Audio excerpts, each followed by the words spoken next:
Good morning, everyone. Welcome to the Oishi Symposium for the Fall Chicago SWOG meeting. We're really glad to see you all here in person. Sorry for the delay, but hope you enjoyed the refreshments provided to us through Hope Foundation. Well, this is a picture of Dr. Oishi. Many of you maybe don't know him or didn't have a chance to meet him back in the day, but he and his wife, Jeri, were just staunch believers in the work of the oncology research professionals and the CRAs. We used to be called the CRAs, and the nurses. They heavily supported our program. And for years, Jeri was a research nurse and Dr. Oishi was a PI, and they also were an auditing team. And I remember early on in my career, when they came and audited our site, we were terrified. But they taught us everything we needed to know about lots of things. So we just want to take a second, remember them, and thank them for their support over the years. There are no formal CEs for this meeting, but do save your agenda. There are printed ones in the room, or it's online as well. If you get home and realize you forgot it, you just fill in how much time you spent here, and you can use it as a record of your attendance for SOCA or ACRP. We are the ORP committee, the Oncology Research Professionals Committee, and SWOG has always believed in the work that we do and is a significant partnership and collaboration to reach out to our patients. These are the members of our executive committee. I just want to acknowledge all of them for their hard work behind the scenes all year long. So for any of you who are in the room on this executive committee slide, can you raise your hand a second just so people can see who you are and where you are? So if throughout the meeting you feel like you have no idea what's going on or what's coming next, or you just have a great question or a great suggestion for the next meeting, flag any of these folks down and share your insights. We'd love to hear them. We're here to serve you. There are now more than 10,000 people at SWOG listed as ORPs. And the committees that we have in operation to serve all of you are the Nursing Research Committee, chaired by Jamie Myers, ORP Liaisons, chaired by Sandy Annis and Aaron Sabula, Membership, chaired by Anthony Hicks and Lisa Stopenhagen, Education, chaired by Deb Bergevin and Joyce Tall, who are leading today's activities, and then Site Operations, myself, Liz Edwards, and Caitlin Hutchinson. We do have a new page. It's not brand new, but it's newer. If you've never looked at it, it's found on the Member Resources page of SWOG on the left-hand column. There's a lot of quick links there, and if you haven't taken a look recently, I'd encourage you to go and find where that link is, because there's some really cool information, which we're going to talk a little bit throughout the day today. To get more deeply involved, anyone can join our committees. There's a link here, and it will be in the handouts that get posted after the meeting. We also want to acknowledge our nursing committee, who's been extremely busy working on the APP expanded roles. There's a QR code here to their posted training workshop that happened. There's CMEs for that upon completion. But really, I know a number of you are rostering and expanding the roles of your APPs in your community to make your outreach further. To that end, SWOG has updated their delegation of task log to allow for non-physician investigator expanded roles in eligibility and endpoint assessment. So this slide was provided to us by the Nursing Research Committee to help bring that to your awareness. Our QA committee has been very busy, and I don't want to steal any thunder. Laura's going to talk about this, but there's a really cool webinar coming up that's very highly interactive. So watch for that next week. And then our Hope Foundation, these slides are from them. This is their 30th anniversary, and they have done phenomenal things to support cancer research, and especially our ORP committee. So stop by their table and thank them for their support. There's a lot of interesting things you can talk to them about, but certainly one of the things we want to call to your attention are the deadlines for applications for travel awards. Once again, at this meeting, they sponsored 12 individuals who wouldn't have maybe been able to come otherwise from 12 different institutions. And I just want to make sure you note the deadline. If you're thinking about coming in spring and travel funding is a deal breaker for you, take a look on the website for their application, and it needs to be in advance. February 1 is the deadline, so look for it in January. Put a tickler note on your calendar to say, look for ORP application January from the Hope Foundation. They also have a number of grants if your site is looking to do some innovative stuff, and they have a lot of opportunities to share. There's a toolkit, there's things you can link your social media to and other things, and there's also a call for board members. A couple of other things to note is we're retiring the name head CRA. or CRA. Back in the day, one of our committees was actually called a head CRA committee. But over time, things have continued to evolve. Our professional organizations have changed the nomenclature for people who lead their programs. But we have developed some things to share with you today that the lead oncology research professional is now the term that SWOG will be using. And there's a guidance document entitled Policy 50 that outlines some of the details of the roles of people in the lead spot at your site. Every site is required to have someone as a key contact and liaison for SWOG. And I know a number of you, when we were working on some training materials, said, well, what is a head CRA or leads ORP supposed to do anyway? I don't know. I'm doing what I'm doing. Is that the right thing? Do I need to do other things? What should we do? So there's now a very in-depth guidance document that you can use to share with your administration or whomever you need to convince that this is highly complicated, the work that we do. Feel free to steal liberally from the language of this guidance document, and good luck. We wish you all good faith, because we all need to stick to getting this done together. You can find some training materials that go along with this on our ORP page in member resources, and I put how to find it. If you look at the left column on the resource page, you'll find Oncology Research Professionals Committee, and then look for new resources, and underneath that is the ORP training content by module. This is in response to a lot of feedback from many of you that you just needed tools and you needed them at the ready. Even though these are labeled lead ORP training, you can use them with your teams anytime you want, whenever and wherever you want. It's very relevant, very timely. So we encourage you to pull down these modules. They all have a certificate of attendance or completion at the end. You can use it to train your staff or whatever you need.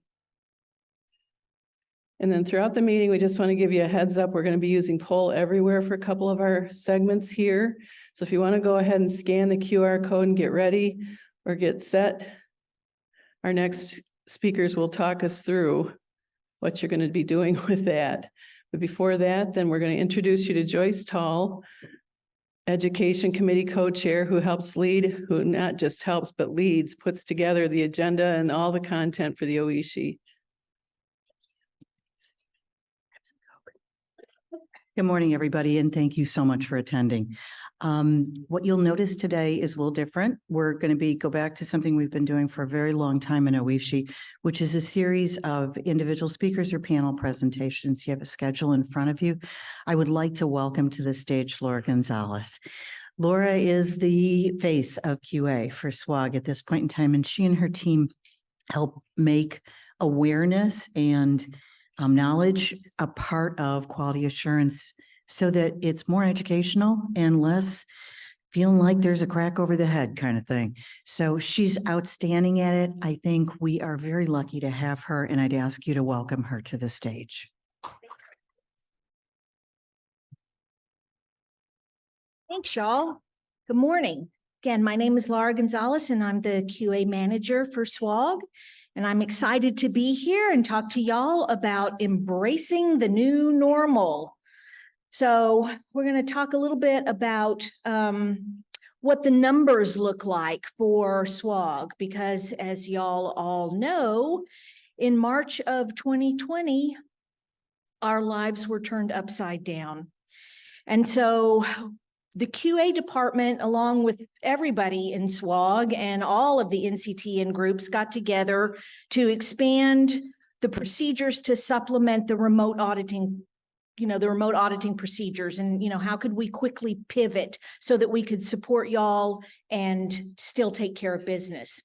So what I wanted to look at first was what the numbers looked like. So you can see that in 2020, we did 41 treatment audits. So those are the triennial audits. We still did a number of them on site because the big 3-year audits, those are pretty hard to do remotely. So we would call and email and beg y'all, could we please come on site? Some of y'all said yes. Some of y'all were reeling as well, and we couldn't do it. So we did them remotely. We did 25 of those remotely, and we did 16 on site. In 2021, we did 67 treatment audits. 26 of them were on site, 41 of them were remote. In 2022, we did 66 treatment audits. 32 of them were on site and 34 of them were remote. Our registration study audits, we still continue to do a whole slew of registration studies. And those are the potential FDA registration studies. So it's lung map 1418, 1914, 1806. So we managed to squeeze out 299 of those in 2020. 107 of those were on site. 197 of them were remote. 2021, we did 276, 42 on site, slowing down a little bit. 234 were remote. In 2022, 274 registration studies audits were done, 65 of them on site. As you can see, 209 were remote. So we didn't slow down a lot for our auditing schedule, but we did manage to pivot. So as y'all were changing your processes and adopting your practices in the face of this challenging new world, SWOG, along with all the other LPOs, worked with CTSU, with CTAP, with CTMB to develop some mechanisms to facilitate safe patient care. We all had to change. Everybody had to change. So some of the changes were temporary. We extended windows for eligibility and allowing telehealth visits. Some of them have been made permanent, which we love. So you can do remote consenting now. Yay, remote consenting. We're shipping INDs to patients. So that's a nice change. It makes it a lot easier for patients that can't always get to your treatment centers. They can get their drug. That's really nice. As y'all saw in site operations last night, we're working on this decentralized clinical trials practice. And so we're working with Meg Mooney and her group and trying to work through and alter some of our protocols, or really all of our protocols, to kind of add some of these things that we're already doing and make it official within our protocols. So like labs can be done at home. Now, I'm not saying that any of this is happening right now, but we're really pushing it. And SWOG has really been kind of the impetus behind that. But like getting labs done at home, getting scans done at home. We might even be seeing some standard of care chemotherapy being done at home rather than folks having to travel, sometimes hours to your treatment facility to get things done. So trying to make it easier for patients, trying to make it easier for y'all, just make it easier all the way around. One of the things that has become pretty much embedded now into our practice is the registration studies are pretty much remote. So unless the site just really asks for us to come on site, we're going to do the registration studies remotely, or if it's going to be part of your treatment audit, then that'll be done on site, because we're trying to do the treatment audits on site unless your institution is still not allowing auditors on site, because those are big. Every 3 years we come and we audit 30 charts, 40 charts, 70 charts for some of the Kaiser sites, or Yale big, audits. That's hard to do remotely. So if we can come on site for your triennial audits, we really like to do that. Then if a registration study is part of that, we'll just tack it on and bring it. But so the registration studies we'll do remotely. If we're coming for one chart, that seems like a lot of effort to fly across the country, do one chart, although we did it for years and years and years and thought nothing of it. Get in an airplane, fly across the country, audit a chart, and then go home the next day. So we're trying to be more mindful of how we use our monies. And so we're going to do those remotely. So let's see, what's the next thing? So here we are. What are our common major deficiencies that we're finding as we've been auditing through these pandemic charts? We see with regulatory, the failure to implement a protocol revision within 30 days for our CIRB protocols. And we know that a lot of that has to do with the staffing changes that were made during the pandemic. If you're not on site and you're not working all the time and you're reeling from these changes in your staffing and the way that you're working from home, we understand it. I mean, it just is. It is that. Eligibility, we see tests and scans and things that are done out a window. Patients can't travel to your site because they're sick, or your staff has been reduced so much that you don't have the same amount of oversight that maybe you've had for checking eligibility. So we see a lab that's done a day out a window. Sorry, it doesn't meet eligibility. If the protocol says it has to be done within 28 days of registration and it's done 29 days out of window, well, I'm sorry, it's still a major deficiency for eligibility. We've seen some late reporting of SAEs. And again, it's the same kind of thing. If you're not working in your same environment and things are a little wonky, then we're going to send our SAE list to Maggie and her team and SAEs, and they're going to review all of that. And it might be that it's a day or 2 or 5.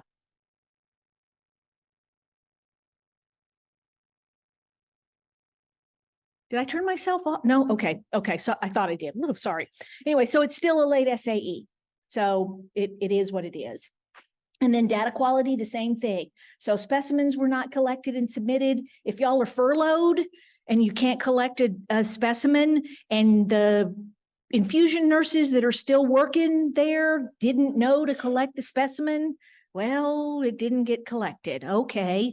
And delinquent data submission, same kind of thing. If you're working from home and you can't get the stuff entered because your computer doesn't connect to Rave for whatever reason, it's late. So we understand. We really do understand. It's okay. I just want to tell everybody it's okay. We are still auditing the pandemic years because we audit these in 3-year chunks. So we're still catching up. We understand. So you might be getting some results at your audits that aren't what you want. You're going to see maybe some unacceptable audits because you have more major deficiencies than you're used to seeing. You might have some acceptable with follow-up that you don't like because you got more data deficiencies than you wanted. But I just want to let everybody know it's okay. We all have been working through this pandemic. We all have been rolled by this thing, but we're adaptable, we're flexible, we're resilient, we're smart, we're figuring this out. It's going to be okay. Everybody knows. The NCI knows, CTEP knows, SWOG knows, Alliance knows, ECOG knows, NRG knows. We have to give the deficiencies when it doesn't meet, but we do it knowing, ay, Chihuahua, we know. We don't like to do it, but we have to. We're bound by what the protocol says. We're bound by the CTMB guidelines, but we know and we understand. So we anticipate there's going to be stabilization. There's going to be improvement because we're all figuring it out. Y'all are getting your procedures together. You're getting your SOPs written. We're rolling with this and we're figuring it out. We as QA are continuing to provide education. We're here to support the site staff. You can see from Connie and Joyce's work that we've been doing that we're providing education. We put together all of this training. We know there's been a ton of churn and turnover at sites. We understand there's new ORPs coming on. We want to make sure that they get the training that they need as they're working in this new normal. We understand, we know. So we just want everybody to understand that even though the audits may not be exactly what we want them to be, it will get better. It will get better. And QA is here to help and support you as you work through. So if you have any questions, anytime, you can reach out to us, QAmail@swog.org. We're available. We've started instituting quarterly QA webinars for education. The next one is coming up next Friday. It's going to be how to prepare for success at an audit. and it's going to be prepping. I'm going to provide some overview on prepping for an audit. And then one of my senior QA auditors, Rosie Ermite, is going to do like a mock audit and be available for questioning. And like I said last night at Site Operations, we're going to turn off the recording at that point. So you can ask any question you want about audits, about preparing for an audit, about what to do in an audit, about data entry, or anything about protocols that you want to ask, and we will answer them. There's no such thing as a stupid question, promise, because if there's been a mistake made, I can guarantee you I've made it, promise you that, and continue to do dumb things every day. I promise you that too. So we'll be available on the 20th. It'll be at 11 o'clock Central Time, and we will be on the webinar, and we welcome everybody that has the time. If you don't have time to turn loose and come to our webinar, it will be recorded, and then you can listen to it and send us questions if you have them after you listen to our webinar. And again, those are quarterly. So the first one we did was back in July. Rosie and Maggie did one about CAPAs. And so we've got a new CAPA form. So if you have time to go back and listen to that one, they did an excellent job presenting about CAPAs. So you can take time to listen to that. And then we have one coming on Friday. So this is an example of our CAPA that we have, our new CAPA form that when they did their webinar last July. So you can have a look at that, and that's also available on I believe that's on the learning management system. You can get a copy of that. If you can't find it, again, reach out to us, QAmail@swog.org, and we'll send you a copy. So if you have any questions, like I said, anytime, anything, wake you up in the middle of the night and you think, oh man, I need to ask Laura something, QAmail@swog.org. If I don't know the answer, I promise you, I will put it out in the SWOGosphere. Someone can find the answer for us, and we will get back to you. So I'd like to close with a poem that's by one of my favorite poets, I guess. His name is Ty Sheridan. It's from a book called Secrets of True Happiness, and this is called Change. Change is the way of life. It throws you when you forget it is your best friend. When you react to change if it isn't supposed to happen, as you have forgotten what it is to be alive. The more you fear change, the more you are stuck on thinking you know exactly who you are.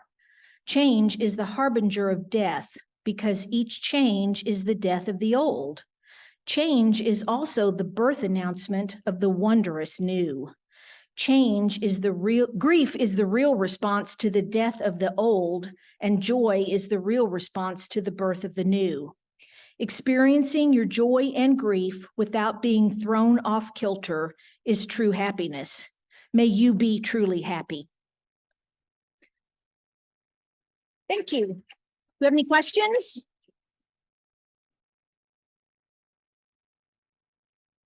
Is this on? So one of our virtual attendees wants to know where they can find the links to register for the QA education sessions. Is it on the CRA?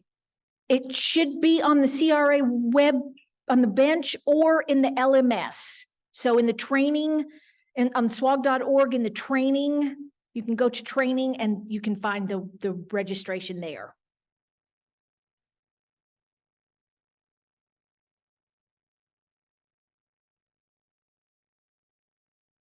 Are there any other questions from the room? Great, Laura, thank you Okay. so very much. Thanks, y'all. Have a great day.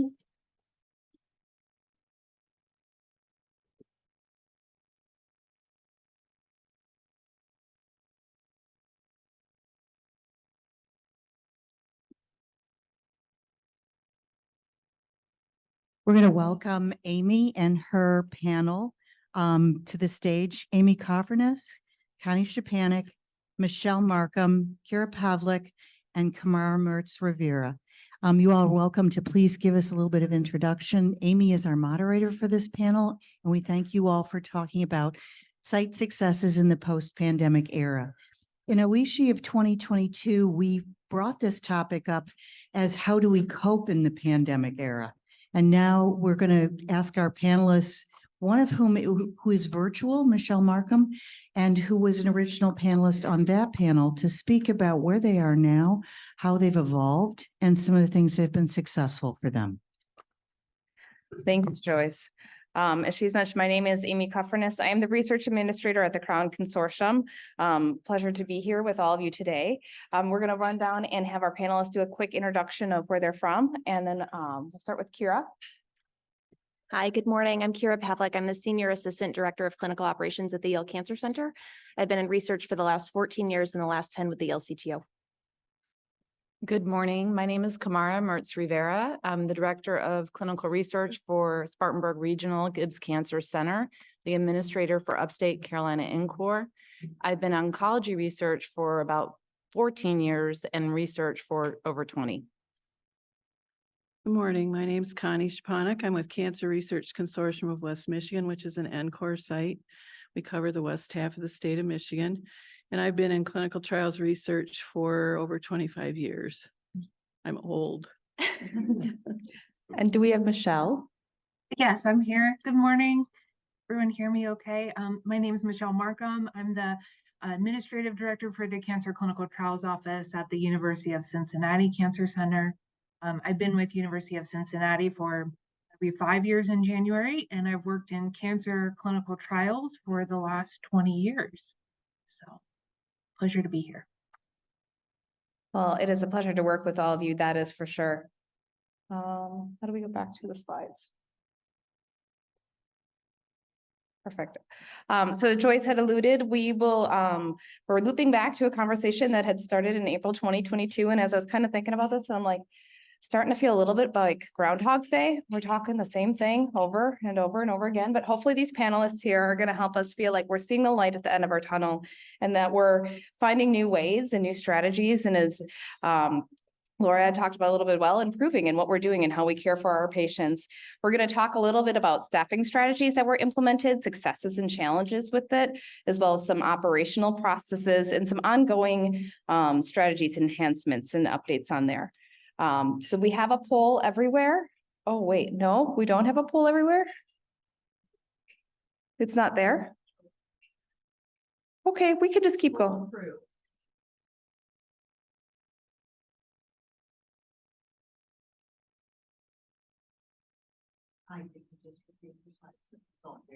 Oh, there it is. Okay, so we have poll everywhere. You can see up on top, there is the website there, and you could have the link. There is the question. So we're just trying to get a feel for everyone that's in the room and what your experiences are. So we're wondering if your research coordinators, not the regulatory staff, we know regulatory you can do remotely pretty easily, but how many of them are allowed to work remotely?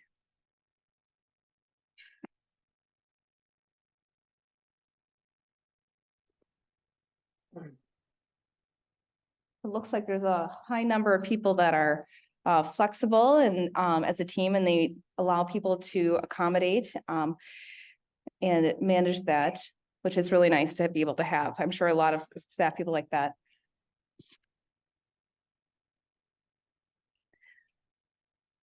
And then we have some full-time ones. It'd be nice to hear some of the tactics about how you guys are managing that for the full-time research coordinators offsite. All right, so our next question is, do you have a career ladder within your program? It's yes, and it serves my site well, or yes, you would like to improve it. No, but you would like one, or you do not have one at all.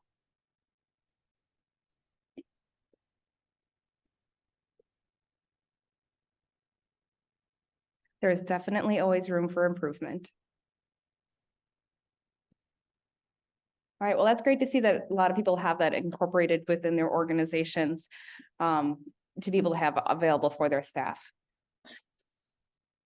So carrying along to our first set of questions that we have for our panelists, and we'll kind of use some of those conversations and the conversations we're having now and carry that through to open forum, but going to start with some staffing strategies that were implemented at the sites during the pandemic. And Kira, we're going to have you start and kind of talk about what you've done at your site in the past couple of years with all the changes. Sure. So throughout the pandemic, and I think as many of you have agreed to in the slide and in the poll, we moved to having a flexible remote work schedule. So our clinic-facing staff are allowed to be on campus when they have patient-facing responsibilities or required to be on site for those responsibilities, and then can work from home so long as they're meeting the university standard of 2 to 3 days per week on site. So something to keep in mind as you're working toward this model, if that's something that you're continuing to explore with your institution, is making sure that you also meet the expectations of your university or your institution outside of what just your department needs. There were a lot of institutional requirements when we looked at the hybrid and remote work model that Yale required us to have certain minimums met.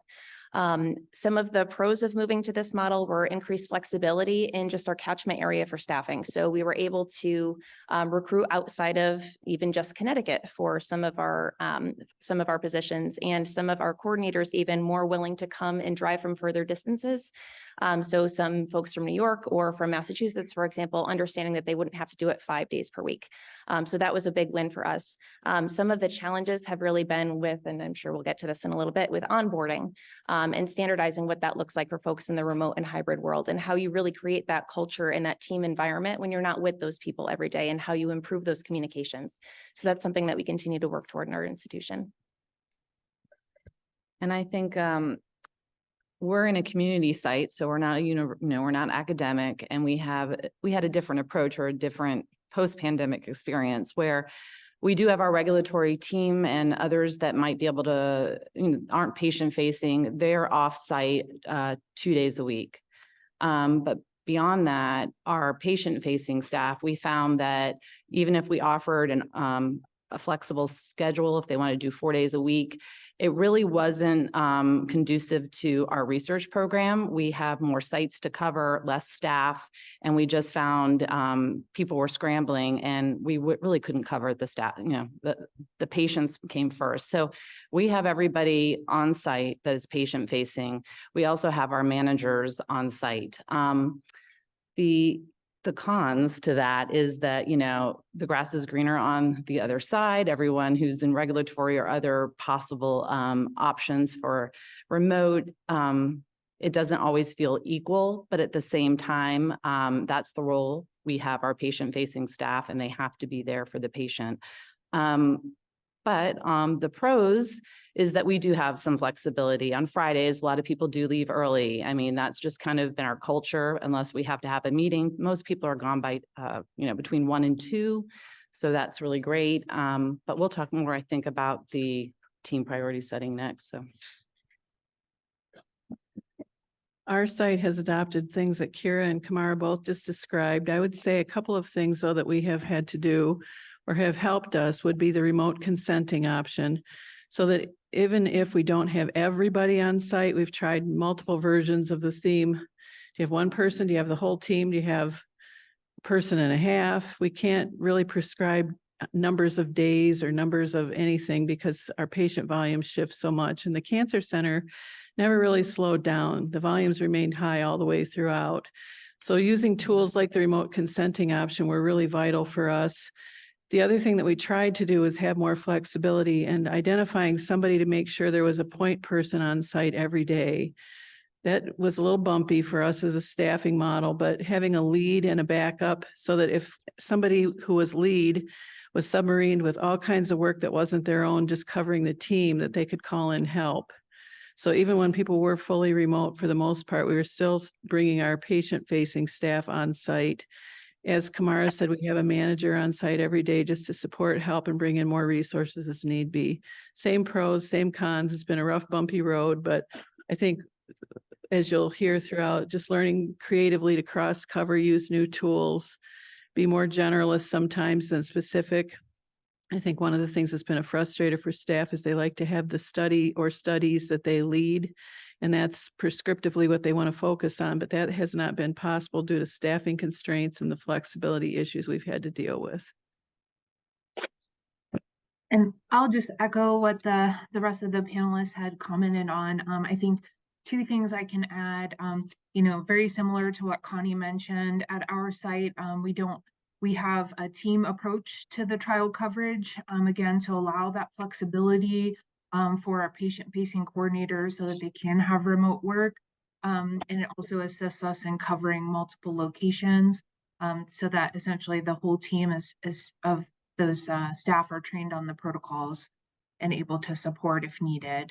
And then how we tackled some of the challenges with onboarding, I think initially, for our staff, especially in a remote setting, if they're fully remote, the expectations I think are pretty clear that the onboarding process has been, remote. Where we struggled a little bit more at our site was, how to allow flexibility for those new staff in onboarding who maybe could have that incidental work from home.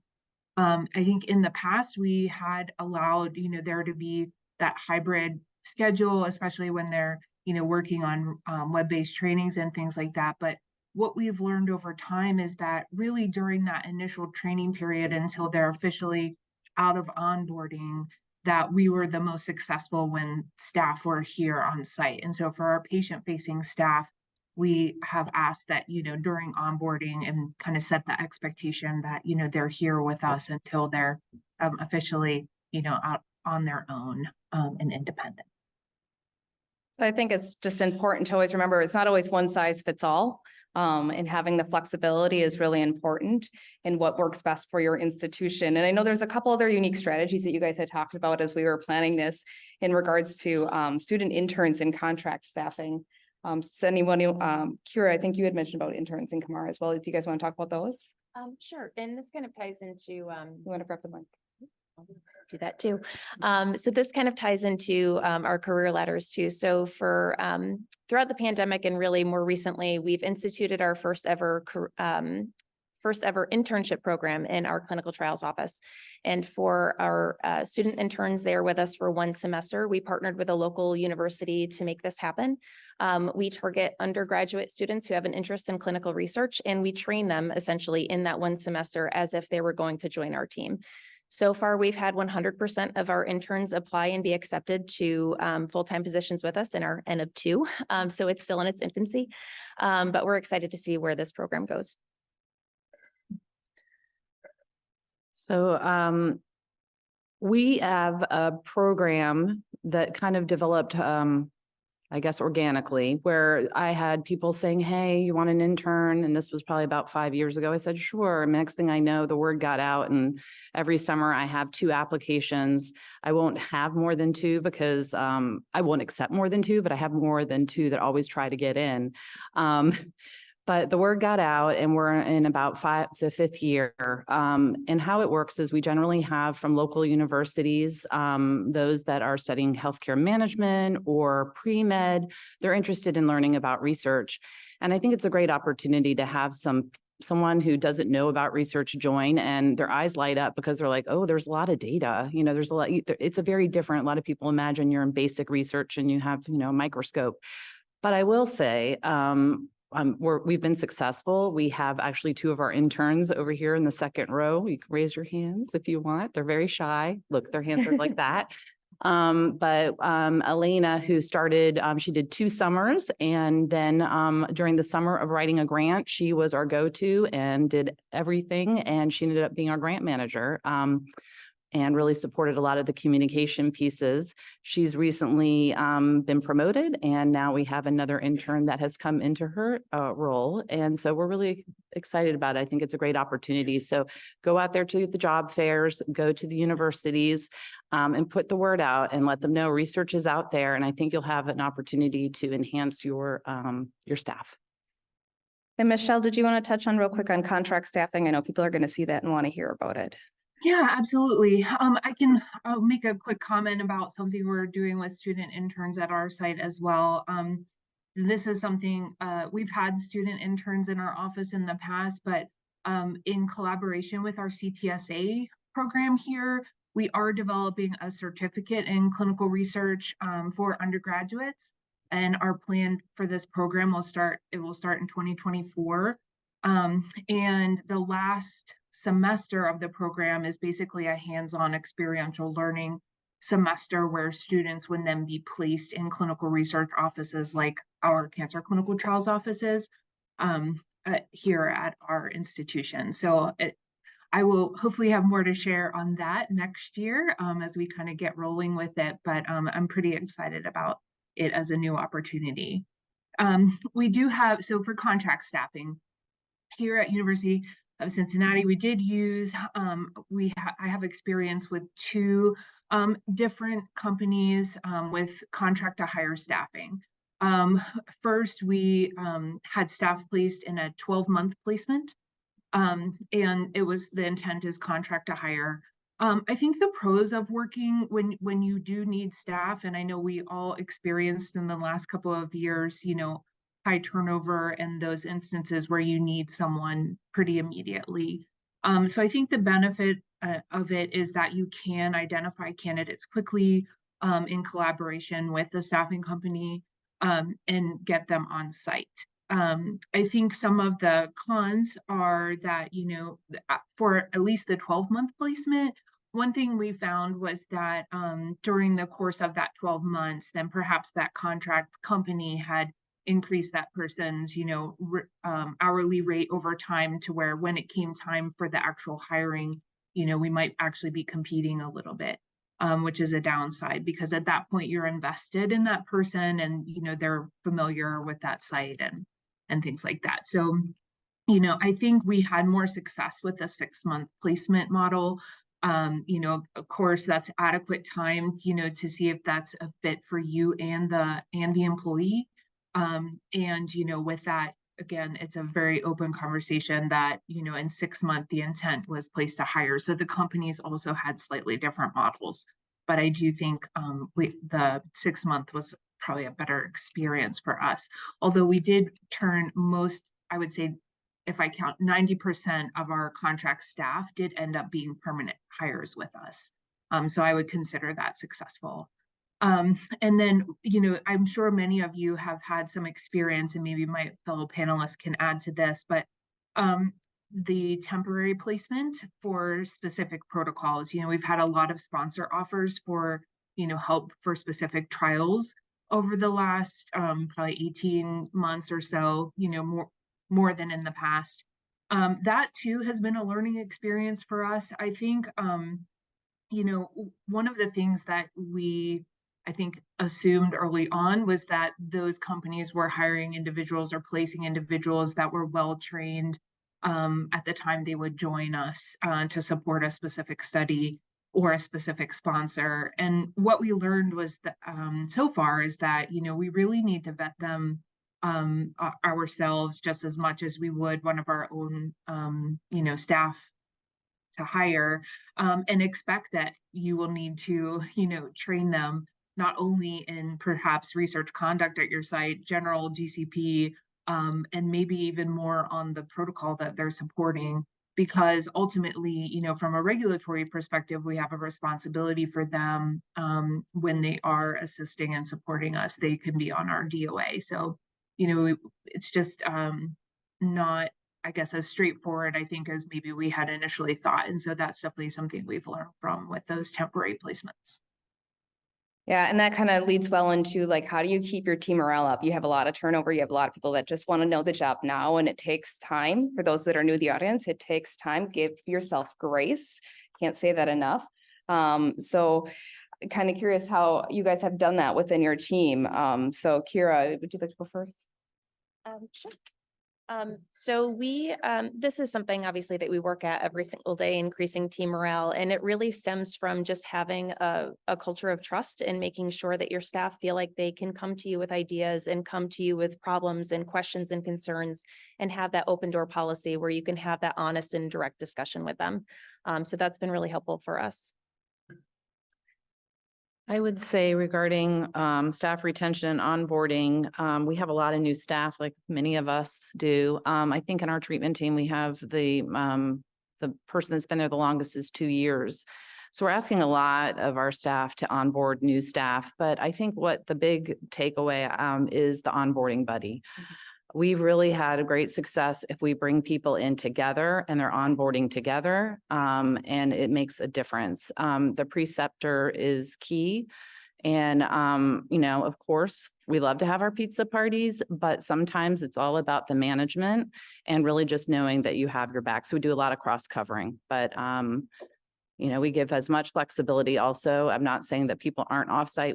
Everyone has a laptop, so they are able to function if they needed to offsite. But yeah, the onboarding buddy is the way to go if you have new staff. And Connie, you had mentioned some resources earlier, but I want to know if you want to talk more about that and onboarding at your site. Sure. I think it's all about, as my fellow panelists are stressing, the feeling that you're not alone, that there is help. There are places to get information. For us, a couple things. We've tried to establish a we culture. We almost have a theme song. It feels so embedded in what we're trying to do, but we have a weekly team huddle where everybody shares what's going on with protocols. Where did you find the answer? What's happening with specific deficiencies? So our weekly huddle is pretty key. Assigning in rave for all of our sites. We have a pretty broad network of sites, a backup person, someone from our central office to also help monitor queries. Also looking at things like reactivating site visits. Our leadership team has been starting up our visits to go out and see people again, eyeball to eyeball, and celebrate their success through this last 3 years. It's amazing the things that we've done. It's easy to forget that and get stuck in the mud. And then certainly looking for resources that we can share and learn. So as we've been talking about the new SWOG resources that are posted online, there's such a rich library. Our training manager here at SWOG, Carol Laubach, deserves a really big shout out for pulling together so much information from across all kinds of places and creating a master list. It's listed in the LMS. She calls it our learning management system, which you can find on the web. And then also the new lead ORP training, and then pulling together a group of people that has come out of our research operations initiative to look at centralizing these great resources from all the research bases in one place. So there's a whole wealth of new tools that we didn't have even 6 months to a year ago, that if you can take a few minutes to look through your library and find out what are the best tools, there's a lot of things that we have at our fingertips that are newly available, which has been very helpful to us. Michelle, did you want to add some of the unique things that you've done at your site? Sure. I guess I think it's important to call out that, this has been a bumpy road for all of us, and especially for our staff, but also for managers. I think a lot of times our staff look to managers for answers. And in these situations where we do have turnover, is a lot of rapid change happening, that it can impact the managers as well. And so just ensuring that our manager team had adequate support, that we had some good team building exercises in place. We had a good connection established with HR for any additional resources and trainings that HR could offer to support our managers. I think was something that was very important for us in the last couple of years. And then in addition, we really looked, we've always done some monthly team engagements to, bring everyone together. But, that has also morphed over time to where now, to recognize these individual teams, give adequate team building for our remote staff as well. We do set aside some funds to support team building activities that the teams can decide and use on their own. And then we have some larger kind of all office team building activities at least twice a year, whether it's here on campus or off campus. And so I think that's been really important because, again, especially when we all have different work arrangements, and hybrid settings, just for people to get to know each other, recognize spaces, and create kind of that connection. It really goes a long way, I think, to keeping that sense of team and our morale as high as we can when we're facing those difficult situations or more challenging situations like the last few years have been.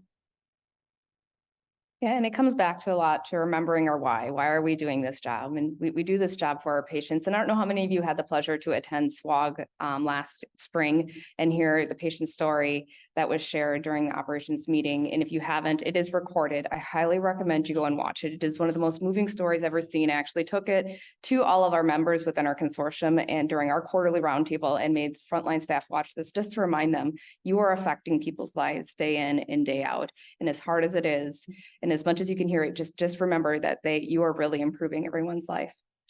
But we're going to switch gears a little bit and talk about operations. You have all these new staff, you have all these changes that are occurring, and of course that's going to result in some operation changes. So looking to see what you guys have learned and what you've changed that have been successful. So Kira, we'll start with you. Okay. So protocol deviations, this is a topic that excites me and I'm sure not many. So I feel like deviations are such an opportunity for us to learn. It's a way for us to look and see what happened, what broke down, and what can we do better. And what I think is really special, and I'll get into this a little bit with my next topic, but just what we do at Yale is we look at that root cause to say, was this CTO driven? Was this hospital driven? Was it some kind of combination of the two? And really work together as a team to solve those problems. So we have used deviations as a metric over the last several years and really since the start of research, right, to argue for additional resources, to argue for better staffing models, to argue for different infrastructure.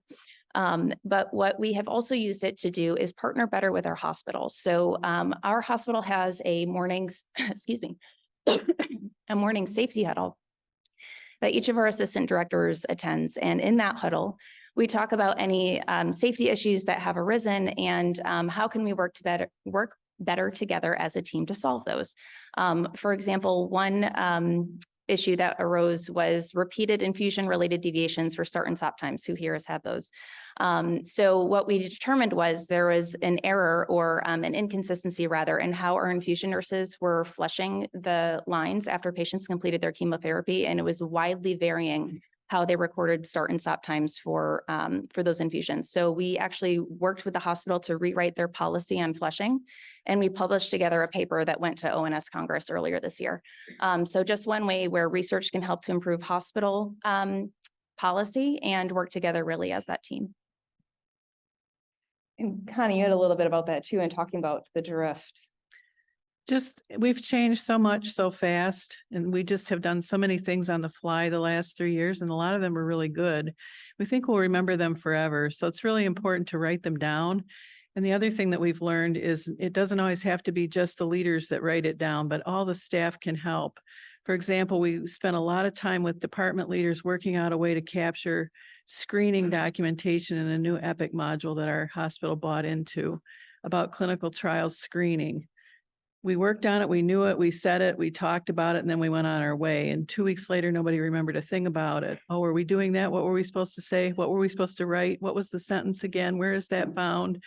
So just realize that sometimes it's a simple thing, but just stop and write down as a guideline what you did. So you build in muscle memory to those really great things that you've changed. It seems like a no-brainer. Yeah, it's really one of those things that's kind of not on the top of your list, but maybe it should be. Mari, and you talked a little bit about some of the EHR changes you guys have done as well. Yes, and I think it actually does stem for some type of deviation where we noticed that we needed to improve process and documentation of adverse events and other documentation supporting investigator oversight. So we have a huge reboot refuel within our system where we're really leveraging EPIC, and we're able to use the tools that it has to offer to document adverse events and to have the investigator assign the association and sign off within EPIC, which has been a huge saving grace from papers being carried around between sites. We also utilize our MyChart to communicate with patients, and we have had an opportunity to build out a questionnaire and get it IRB approved and have it sent directly to the patient, which really cuts down on some of those high enrolling sites and trying to make phone calls. And in addition, we do smart forms and prep them so the investigator can just bring it over and it has the information that they need to document to make sure that they're compliant. Michelle, I know you can't see our clock, but we got about 30 seconds. You got some stuff you want to add as well? I can make it so quick. So doing very similar things to Kamara, we've also moved our, the disease assessment forms into EPIC. And then we're, again, very heavily with investigator smart phrases and smart phrases for our research staff in EPIC to create some documentation templates. And we actually do an orientation with any of our new faculty members who will be PIs to essentially review the EPIC documentation, smart phrases available to them, and things like that, again, to help with that standardization. Awesome. Thank you all. So as Connie alluded a little bit to initially is the ROI. And just out of curiosity, how many people have heard about the ROI or know what it is by show of hands? Raise your hand if you know what the ROI is. Oh man, there should be more hands up. Connie, you want to educate? About a year and a half ago, hundreds of voices spoke up at one time in the form of a survey that Jen Dill helped us put together. And we've shared it at the last couple of meetings, but want to share with you that one of the things that Michelle said really resonated with me, that sometimes the team is most affected by the leaders' morale, and realizing sometimes how bummed out we are as leaders and doers, that it's contagious to our teams. But one of the most inspirational things for me this past time through the last month and a half to a year, especially, has been finding colleagues with like-minded desires to change the madness and mayhem of the world we live in. So working together and saying, as a voice, a collective voice of ORPs from across the cooperative group network, these are things we need. These are things that can be done. We're willing to help. And that's what the ROI became, the Research Operations Initiative. So really quickly, these are in your slides, but we've been talking about them last night at Site Ops. You heard Dana Sparks and Phyllis talk about improving clarity of protocols, case report forms, expectation reports, reducing data collection, CTACs, really working hard to finalize some streamlined data guidance. Andrea talked about that last night. Some of these things are not yet happening, but they're in progress. Centralizing CRP training, a lot of work's been done on that, and it's still much more to come from all the groups putting things in one place that you can find. We've talked about that. Kara helping with that. Streamlining regulatory and rostering processes is kind of a side effect of some of this, but the DTLs for the APPs, for example, would be a way that SWOG is trying to help. Next slide, there we go. Increasing audit consistency. You've heard Laura talking about that, how across the groups people are talking and learning and sharing and improving. And then Laura and Dana talked about the continued dialogue. We've asked for a master DTL. It remains in discussion. It's not quite happening yet. CTSU report accuracy, not quite happening yet, but it was interesting to hear Phyllis's explanation last night about why sometimes the research-based reports don't gel with the DQP. That was like a revelation lightning bolt that hit our team. Wow. So it's not all lost. And then improving clinical trial accessibility. You heard Dana especially talk about an initiative that she helped kick off for the decentralized clinical trials activities, where any of us can pick up any protocol and know what are the things we can do, should do, are allowed to do, and how do we do it. And then the 10th item, providing protocol-specific EMR treatment plans, is a huge heavy lift that's underway that NCI is sponsoring contracted staff through CTSU and the MS Corporation to help us all have a template, at least a skeleton to build on, to save us millions of dollars of collective ORP and pharmacy and analyst time. So the good news is we're not alone, and hope springs eternal. And it's just really exciting to see what's happening. All right, well, we don't have time for questions here. I'm sorry, we're in between you and your break. But thank you so much all for your attention. Thank you to all the panelists. These are 4 very strong, wonderful women. I've learned so much from them in this past couple of weeks. It's been phenomenal. If you want to talk to them more, unfortunately, Michelle couldn't be here, but we can get her contact information's up here, but we'll be at open forum and you can ask us more questions then. Thank you, everyone. Please give them a round of applause. Oishi has always been a blend of both panel presentations and didactic learning. And so our next presenter, I have the honor of working with her at the University of California, Davis. Dr. Nicole Mahaffey is responsible for our PRMS process, which is all the pre-study activation metrics and actions that are so important in a cancer center support grant. But more than that, Nicole's roots are in a lab and working in basic biology and chemistry, and getting her PhD, and then finding her way, like many of us did, sort of stumbling into research and saying, oh gosh, I love doing this. She has worked both in data and in a variety of other areas. She eventually became our data supervisor and now works in assistant director capacity. But along the way, she brought and picked up a lot of knowledge about RESIST, about Lugano, and about how to get data entered and have a really nice looking SWOG expectation report. So there's a little bit of brag in there, but she's really good at what she does. And if you need an expert on this subject, touch base with her. It is my pleasure to introduce Dr. Nicole Mahaffey.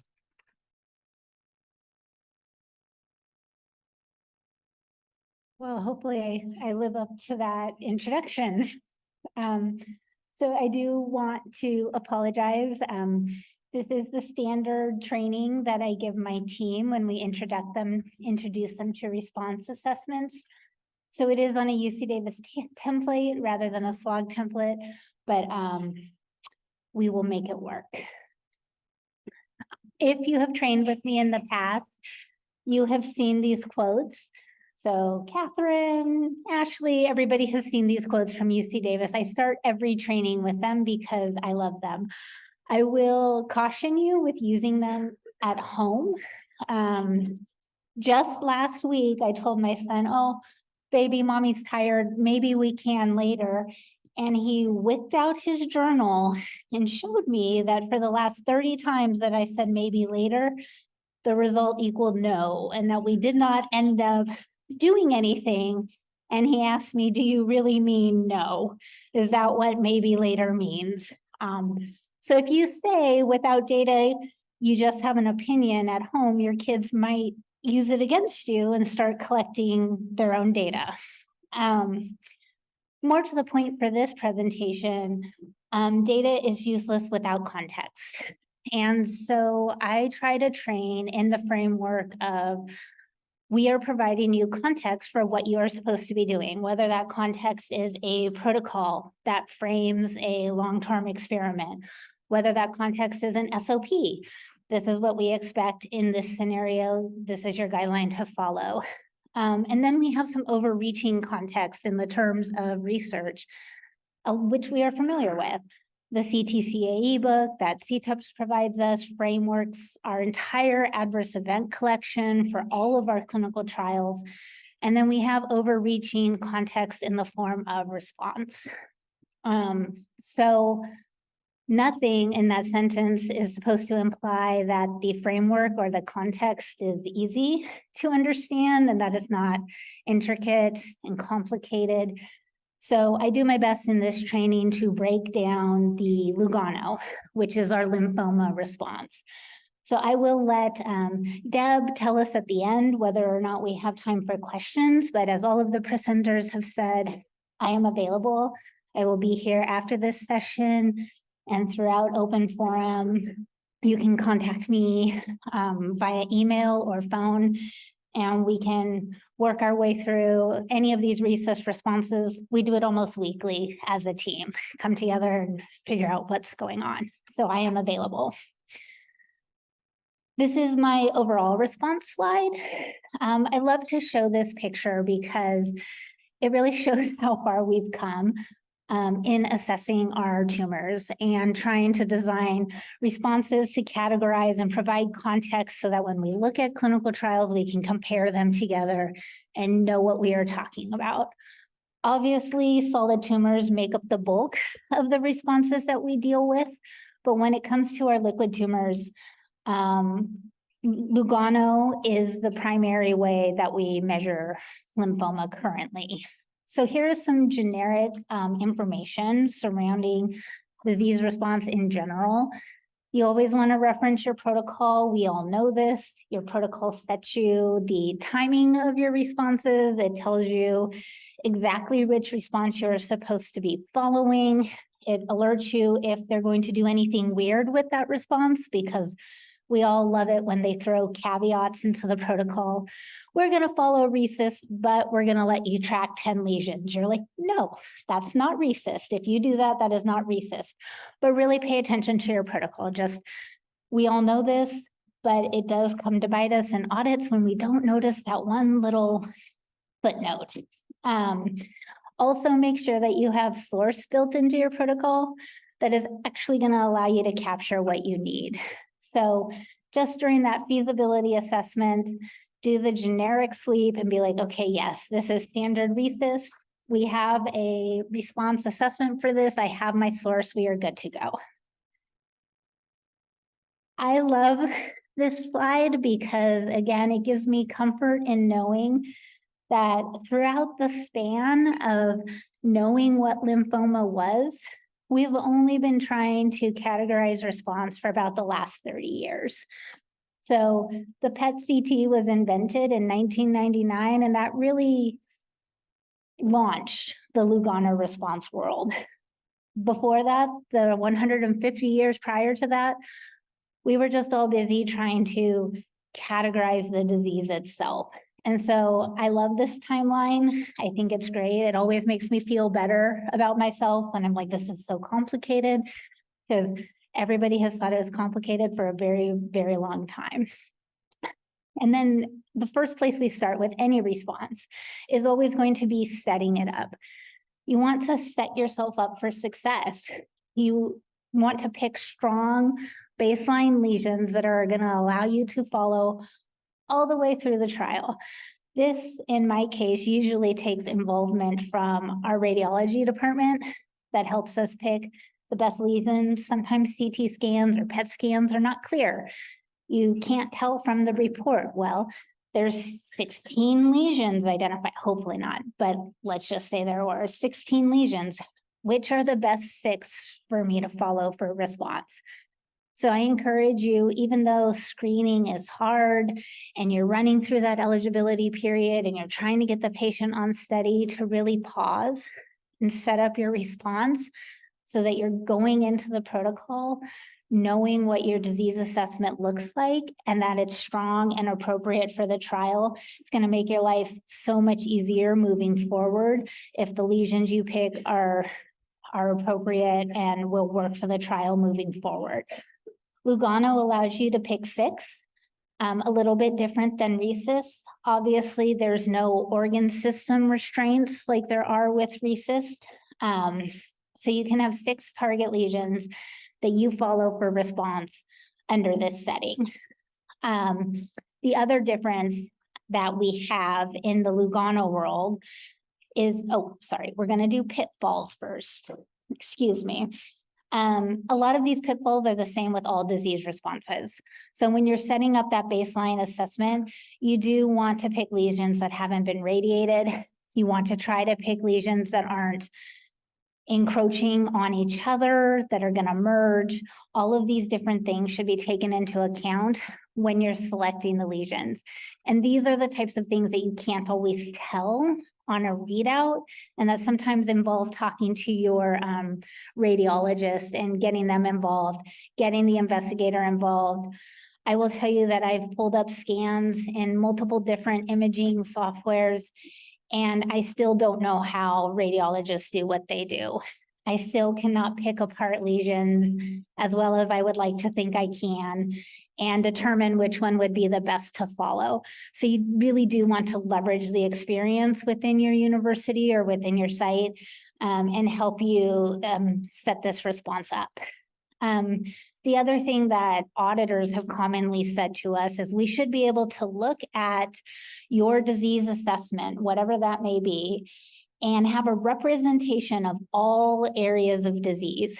We should be able to look at it and get a picture of overall disease. So with Lugano, that means you shouldn't be picking all cervical lymph nodes if it really is widespread disease. You want to spread the love and try and track all of the lesions of the body so that you have a fair representation of what you are looking at when you see your measurements. And here's where we get into the nitty-gritty.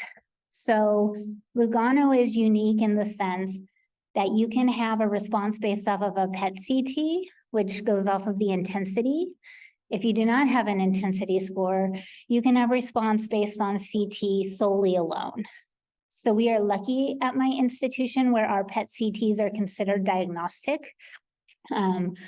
We could run our PET-CT responses either of these 2 ways. but do know, and I am going to probably butcher this, so if any of you are from France, I apologize, but it sounds better with my American accent than when I try to say it with the French accent. But if you have a Dovell score, that is what Lugano defaults to. So Lugano would prefer and defaults to running off of an intensity response than it does running off of a CT response. If for some reason you cannot get a PET CT, your patient's declining, they absolutely refuse, they only will run CTs, you can run this response based off of a CT alone. It is, of course, a lot more complicated, but that is an option for you as long as oh my gosh, I'm so sorry, as long as the response is assessed the same all throughout the trial. So if they start on a CT, they need to stay on a CT. If you're starting on a PET CT, needs to be a PET CT all the way through. You don't want to switch in the middle, and most sponsors won't let you switch in the middle without a lot of justification. So you can run off of PET CT, you can run off of CT. One of the important points with CT is that if you're running solely off of a CT response, you have to have a spleen measurement. That is unique, we have found, at least at our institution, and we've had to request that measurement whenever we have ordered a Lugano response off of CT alone. We almost always get it on PETs or PET CTs, but the CTs by themselves, we don't often get a spleen measurement and have to request it. That may be unique to UC Davis, but just a note of caution, you'll be looking for that measurement if you're only running off of the CT scan. And we're gonna break this down, these responses right now. So one note of caution, I put this Dovell score up here because, as a lot of you know, Lugano and Chesson are very, very similar. And looking from a coordinator eye, they're basically identical. I get a lot of questions about what's the difference between the two. And the difference is not in how you use the score in your response, but how the radiologist gets the score. And you can see here the difference between a 3, 4, and 5 have to do with liver uptake and the intensity in your liver. And Chesson is based upon blood pool. So you need to make sure that if you have the one-off protocol that is working on Chesson, that your radiologist knows. So when they provide you the score, the intensity is being compared to blood pool and not the liver. And that is almost impossible to catch unless you're uploading your scans to your sponsor and they come back to you and tell you that your score is wrong. So this takes a lot of communication with your imaging team. But this Lugano is calculated off of intensity to get that score. And then, as you can see, if you are running off of intensity, it's actually really easy to calculate this, much easier than RECIST, a ton easier than any of the immune responses that we've been seeing come out over the last decade. And you go from a 4 or a 5 to a 1, 2, or 3, and you're a complete response. And that's amazing and easy to calculate. I'm turning this, I'm so sorry. So the partial response is a lot harder to calculate. It really takes interpretation of the intensity of the lesions. So if you go from a 5 to a 4, you then have to decide if most of the lesions have decreased, if some of the lesions are increasing, and that's what's going to give you whether you're progressing or responding in a partial response or staying stable capacity. Of course, new lesions kick you into progression. Most of that is common, but people get very scared of Lugano. And they're pretty amazed when I show them that if you're running off of an intensity score, it's actually pretty easy to calculate your response and to get that CR where we love our patients to be. If your patient is refusing the PET scan, or if they're for some reason allergic to that nuclear medicine type tracer, then you get into the very, very difficult side of Lugano, which is the CT scan. And I will tell you that nobody has this memorized. In order to break responses down for myself, I do like a programming big Excel sheet with all of these if-then statements that I can workflow for myself. And I meant to bring it and I left it. It's literally sitting on my keyboard at work, which is no help to us here. But I have my original notes in pencil and pen, and this is how I work things out for myself. And I always refer back to them whenever I get questions from my coordinators and we sit there and work it out together. I will tell you that if you're on a CT scan for this response, you need to have bidimensional measurements. You need to know your short dimension. You need to know your longest dimension. You need to know the product of those two dimensions for every lesion. And you need to know the sum of all of your products of the dimensions, because you can progress a ton of ways on the CT scan for Lugano. If your short dimension grows by a certain amount for any individual lesion, you can progress. Same thing with the long dimension. If your product of just one lesion increases by a certain amount, you can progress. If your sum product of all the lesions increases by a certain amount, you can progress. So Lugano gets truly complicated if you're running off of the CT.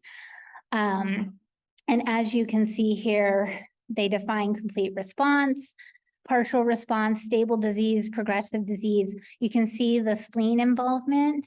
If you have an enlarged spleen at baseline, you need to track those measurements. 50% decrease goes into your partial response. A 50% increase in the spleen alone can give you progression.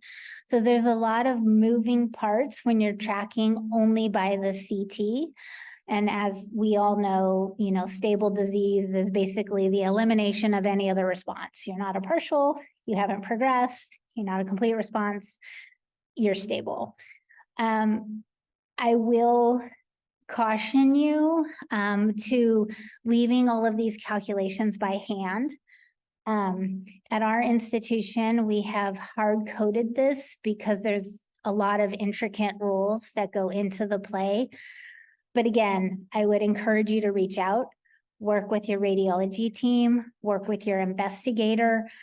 It's easy to progress via the measurements if you're only on CT scan and you do not want to miss a progression.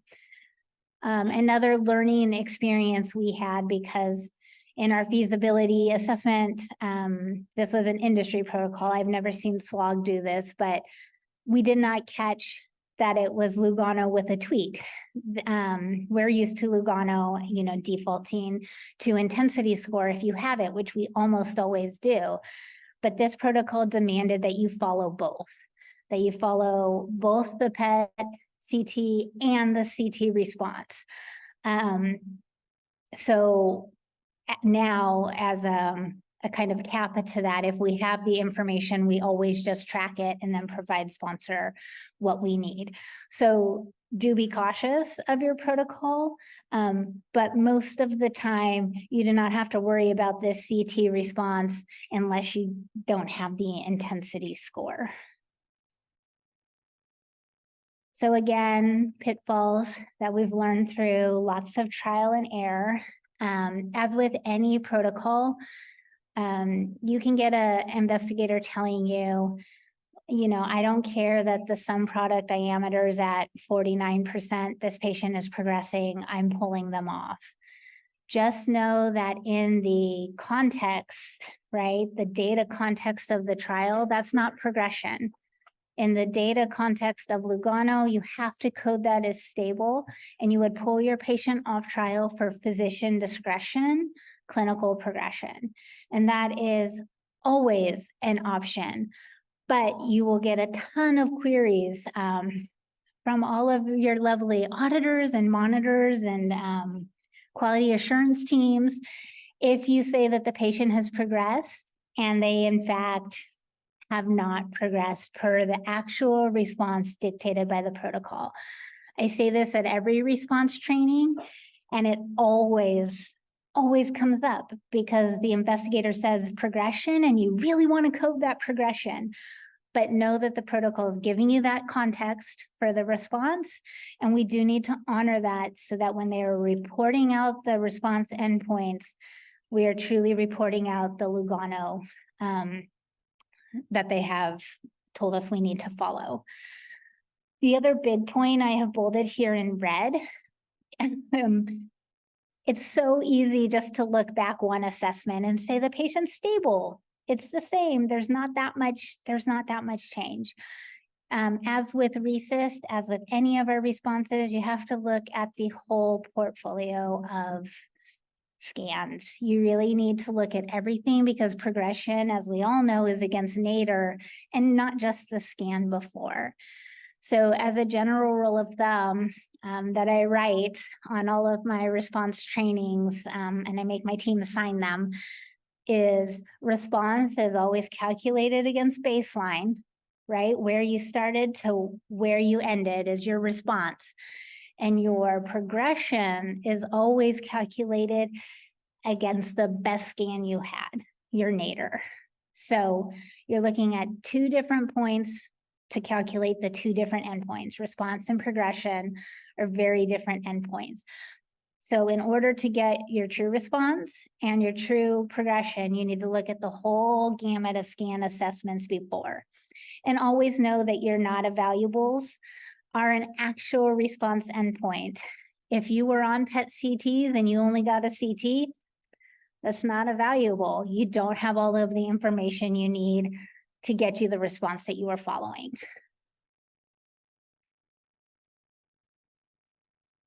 Okay, this is how my site follows. This is our case report form. Like I said, it's hard calculated. This is S1826, which, as you guys probably know, is near and dear to the hearts of SWOG right now. All of us are getting a lot of queries on this trial, and especially on responses because it is an endpoint. But this hard calculates, we capture all the raw data we need, your spleen, your score, bidimensional measurements, whether there's any new lesions, all of these raw data endpoints we've been talking about. And this is hard-coded in the back to pop out the response. This took a lot of time. It took us 1.5 years to code this. So it is not easy. I'm not an Excel whiz. I had to partner with an Excel whiz to get this done. But it's a very intricate response if you're going off of CT. And we wanted to give our CRCs this tool. So this is how our site has chosen at this time to capture Lugano response. And of course, everything we've learned about response has been through the pain of reading the protocols, of reading this paper, and audits. This presentation might not have been your learning style. At every training session, I get 1 or 2 that says, I'm more confused now than I was at the beginning. I encourage you, if it still doesn't make sense, to work through examples for yourself. If you're a learner that learns by doing, to go online. There's tons of examples of Lugano and the responses you should have received, and you can work through the problems yourself. There's also different types of response trainings online. Some are slide decks you can work through yourself.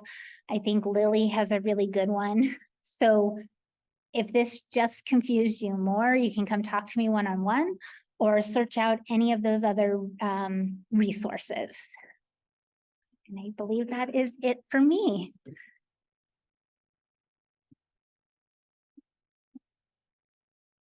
Thanks so much, Nicole. We really appreciate that. While Nicole does not have a table at Open Forum, she will be around during that period of time. So if you need to track her down this afternoon, you're welcome to. I'd like to welcome to the podium Ashley Tyden, Catherine Poggio, and Brandon Labate, and Ashley's going to act as our moderator. And one of the things we try to do when we go to SWOG is we try and focus in on the trials. Ultimately, that's why we're all here, right? Because we take care of our research subjects, we get them enrolled on great trials, and we help them in their disease journey through cancer. 2 of the trials we're featuring today, we just tied in Lugano to S1826, and Brandon's going to speak about that. And then Catherine and Ashley are going to speak about S2010 and their personal experience, a new trial that's been opening and has experienced a lot of success. Ashley, thank you for moderating. Catherine and Brandon, thank you so much for joining us. Thank you so much, Joyce. Hi, everyone, and welcome to our session on lessons learned from the front lines. So we're going to be hearing from a community cancer center who recently opened S2010. This is a supportive care trial investigating whether active symptom monitoring helps young women keep taking their endocrine treatment, and a large academic center who recently participated in the potentially practice-changing S1826. So I'm Ashley, I'll be your moderator. I'm joined by Catherine and Brandon. Brandon's from the NCTN program at OHSU, and Catherine is our clinical research coordinator on site at Marshall Cancer Center. So first, we're going to be discussing Marshall Cancer Center's experience opening and enrolling patients to S2010. Here's a little bit more about Catherine and I and our research experience. So Marshall Cancer Center is an affiliate of the UC Davis Comprehensive Cancer Center through our Cancer Care Network. They're located in Northern California, Gold Country, right at the base of the Sierra Nevada foothills, and they're about 30 miles east of Sacramento. They're a relatively small community cancer center. They have 3 medical oncologists, 17 infusion chairs. It's just all right there together. They plan to integrate radiation oncology services in the next 3 to 5 years. So right now it's just exclusively medical oncology. Their patient population is pretty standard in terms of the top tumor types that they see. And we see about 350 new analytic cancer cases per year. So prior to joining the Cancer Care Network in December of 2021, they had never conducted or participated in clinical research at all. This was all brand new to them. You can kind of see some of the major milestones that we hit to onboard and operationalize clinical research at their site. In April of 2022, we hired Catherine, our fabulous on-site clinical research coordinator. Later that fall, they were added to the UC Davis Labs roster. And we opened our first trial to accrual just a month after that. And then we accrued our first patient in April of 2023. Since then, we've opened 8 trials and enrolled 8 patients. And so for the first time, they've actually exceeded their COC accreditation goal for clinical research accruals, which is really exciting. So we all know that clinical research is a team sport, and everyone on our research team worked really hard to make this happen. But that being said, Catherine is just a superstar. She deserves so much recognition for her role in operationalizing clinical trials there. She brings this like infectious positivity to everything that she does that really got every team member at Marshall excited about clinical trials, which has just been a real joy for me to see. So I'm going to turn it over to Catherine now so she can share her story about opening S2010. What a wonderful intro. Thank you, Ashley. My name is Catherine, and I'm going to be talking more about S2010. So S2010 is a phase 3 randomized trial looking at 2 arms and comparing active symptom monitoring plus patient education to just patient education and standard of care symptom monitoring alone. The goal is to see if active symptom monitoring can help improve endocrine therapy persistence in young women with early stage breast cancer. This slide demonstrates just a brief schema of the trial. I tried to make it down a little bit, but the key points are that the active symptom monitoring arm has ProCore system surveys that are automated and sends out on a weekly and then monthly basis. And they also get standard of care like follow-up visits looking at symptoms. And then the patient education only arm does symptom monitoring standard of care wise, where they just come into their visits or they call into clinic if they're experiencing symptoms. Here's a timeline of Marshall's experience with S2010, also on a national level. The study was opened in January of this year, and then we opened it also in January. And then 3 months later, it was really exciting. We got to initiate it and activate it on the same day, thanks to our regulatory team. And then we accrued our first patient with the help of all of my wonderful staff in June of this year as well. And then this study is still open. So if you're thinking about opening a wonderful observational trial, this one is great. And they're looking at a pretty good high accrual rate, and it should be closing in about 4 years or in like 2027. Another exciting part of this slide is we, like Ashley said, had never opened research at our site before.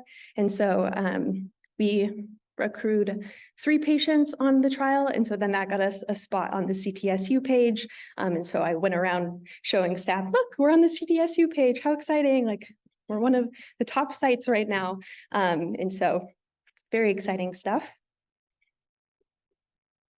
Some challenges that we found when opening S2010 was looking at eligibility criteria and how it doesn't necessarily fit a perfect model of the patient's timeline. And so not every patient was going to be following the same treatment. And so catching them and screening them became a little bit of an issue. So we worked with our pathology department and their reporting team in looking at who's being diagnosed with breast cancer really early on. Finding the patients really early on is key. And then also working with our nurse navigation team just to identify patients early in their care. So then once they are on endocrine therapy, we've already chatted with them and they're ready to go and excited. We also had to reach out to the SWOG team and the study chair about clarification on eligibility. And we also heard that a lot of other sites did as well. And so they responded to that with a new protocol amendment, a memo, as well as an FAQ sheet for enrollment tips. And they also now are conducting monthly meetings with the PI and the study coordinators, where they go over all of the different tips and tricks. You get to collaborate with all of the accruing sites, as well as just talking about the study and how it's going at your site. Setting our site up for success was really fun because we got to find all of the key players early and get them involved in research. And that made the experience of opening the trial even more beneficial. And so making sure that you identify key parties to help facilitate research in any study is really important. For this study specifically, I got clinical staff involved, all of our physicians involved, our nurse navigation and social work teams, pathology and surgery departments, and then as well as the research team. This is my amazing and wonderful team at Marshall.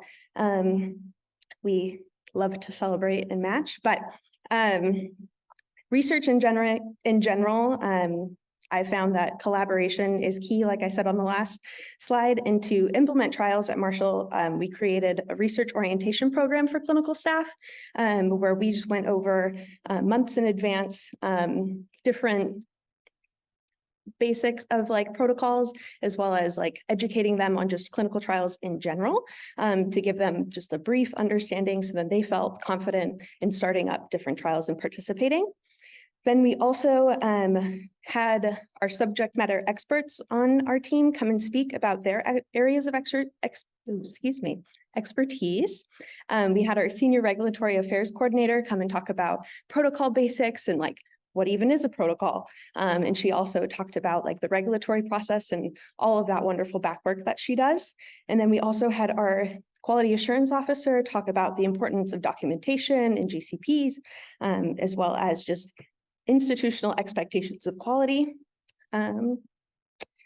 This staff helped us know like what to expect when like trials were opened, and just like really empowered them to participate in research, and they felt like they were a part of research, which was exactly what they do, but even more so, and help them feel involved.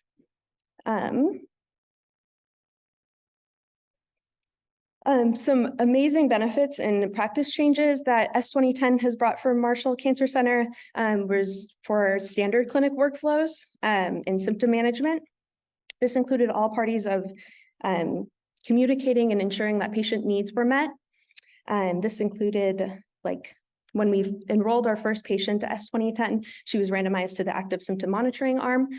She reported a severe side effect that the Procore system sent out a mass alert. We had our trainings with our staff, and so they knew what to do. But then when it came down to the recommendations and us like actually working through, oh, she has severe sadness, what do we do next? I showed them the protocol. These were the general recommendations, but then it became very clear that our site did not have like a general recommendation for emotional well-being symptoms. And so this study really helped pilot how we can do better with our mental health symptoms and side effects, and just reporting those side effects and following through with our patients. We've also received a lot of really good feedback about the trial on the site. These two ladies are Dr. Ramasubaya and Dr. Sirasilla, and they are our site lead and physician for S2010. They speak very highly of this trial, saying that it's really easy to enroll to and it helps facilitate listening. Our nurse navigator, Chelsea, stated that this trial opened our eyes to depression concerns that otherwise might have been missed. With active symptom monitoring, we were able to get the patient what she needed within 24 hours. A lot of patients on endocrine therapy have an expectation that they need to suffer to get better, when the reality is they can reach out and get the help that they need. This trial also, since we have such a great team and they're excited about research, they talk about the studies. And so we now have patients eager to get on S2010 because they want their symptoms to be monitored. And so I had a patient come up to me even before her surgery date was scheduled, being like, can I be on this trial? And I'm like, yes, we can chat about it. But let's wait until you're right before endocrine therapy. So it's been really fun. Quality assurance and compliance is also very important for this trial, as with most and all trials. And so activating your Procore system and active symptom monitoring account is really important. Ideally, when your site becomes active, having that account going helps, because once that patient is enrolled, it might have a little bit of a turnaround time. So having that go up and running, really key. And then, like all trials, documentation, we need timeliness in making sure that those active symptom monitoring alerts are there. And then creating smart phrases has been helpful for our physicians, so they can just quickly respond and send those out. Oh, there we go.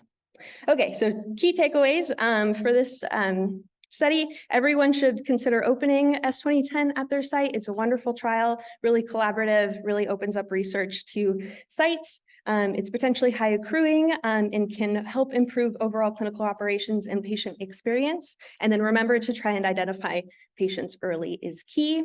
Collaboration, really important for this trial. Talk to everyone who has a piece, and then really champion, support, and implement a culture of research within your center. Thank you.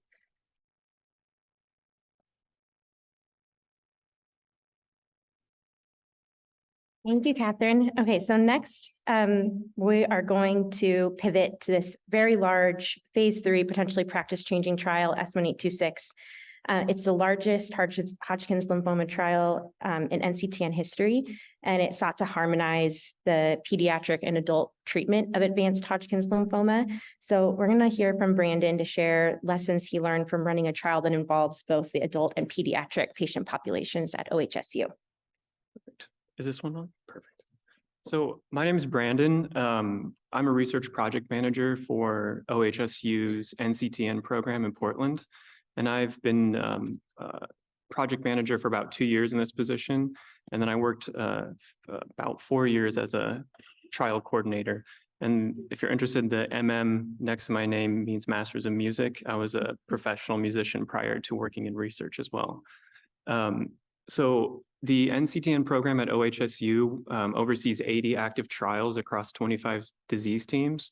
And our group acts mostly as an administrative support and quality assurance program for those disease teams who actively coordinate the trials. So currently, all of the trials at the Knight Cancer Institute are adult only. And we just wanted to present our experience with the S1826 trial because it was one of the first large collaborative projects between our adult program and the pediatric program at OHSU. And the pediatric program is separate from our adult oncology program, and it's also physically separate. The Knight Cancer Institute is located at the waterfront, and you have to take an aerial tram to the top of a hill to get to the pediatric program. Oh, wow. So there's physical distance as well as administrative distance. So just a quick overview.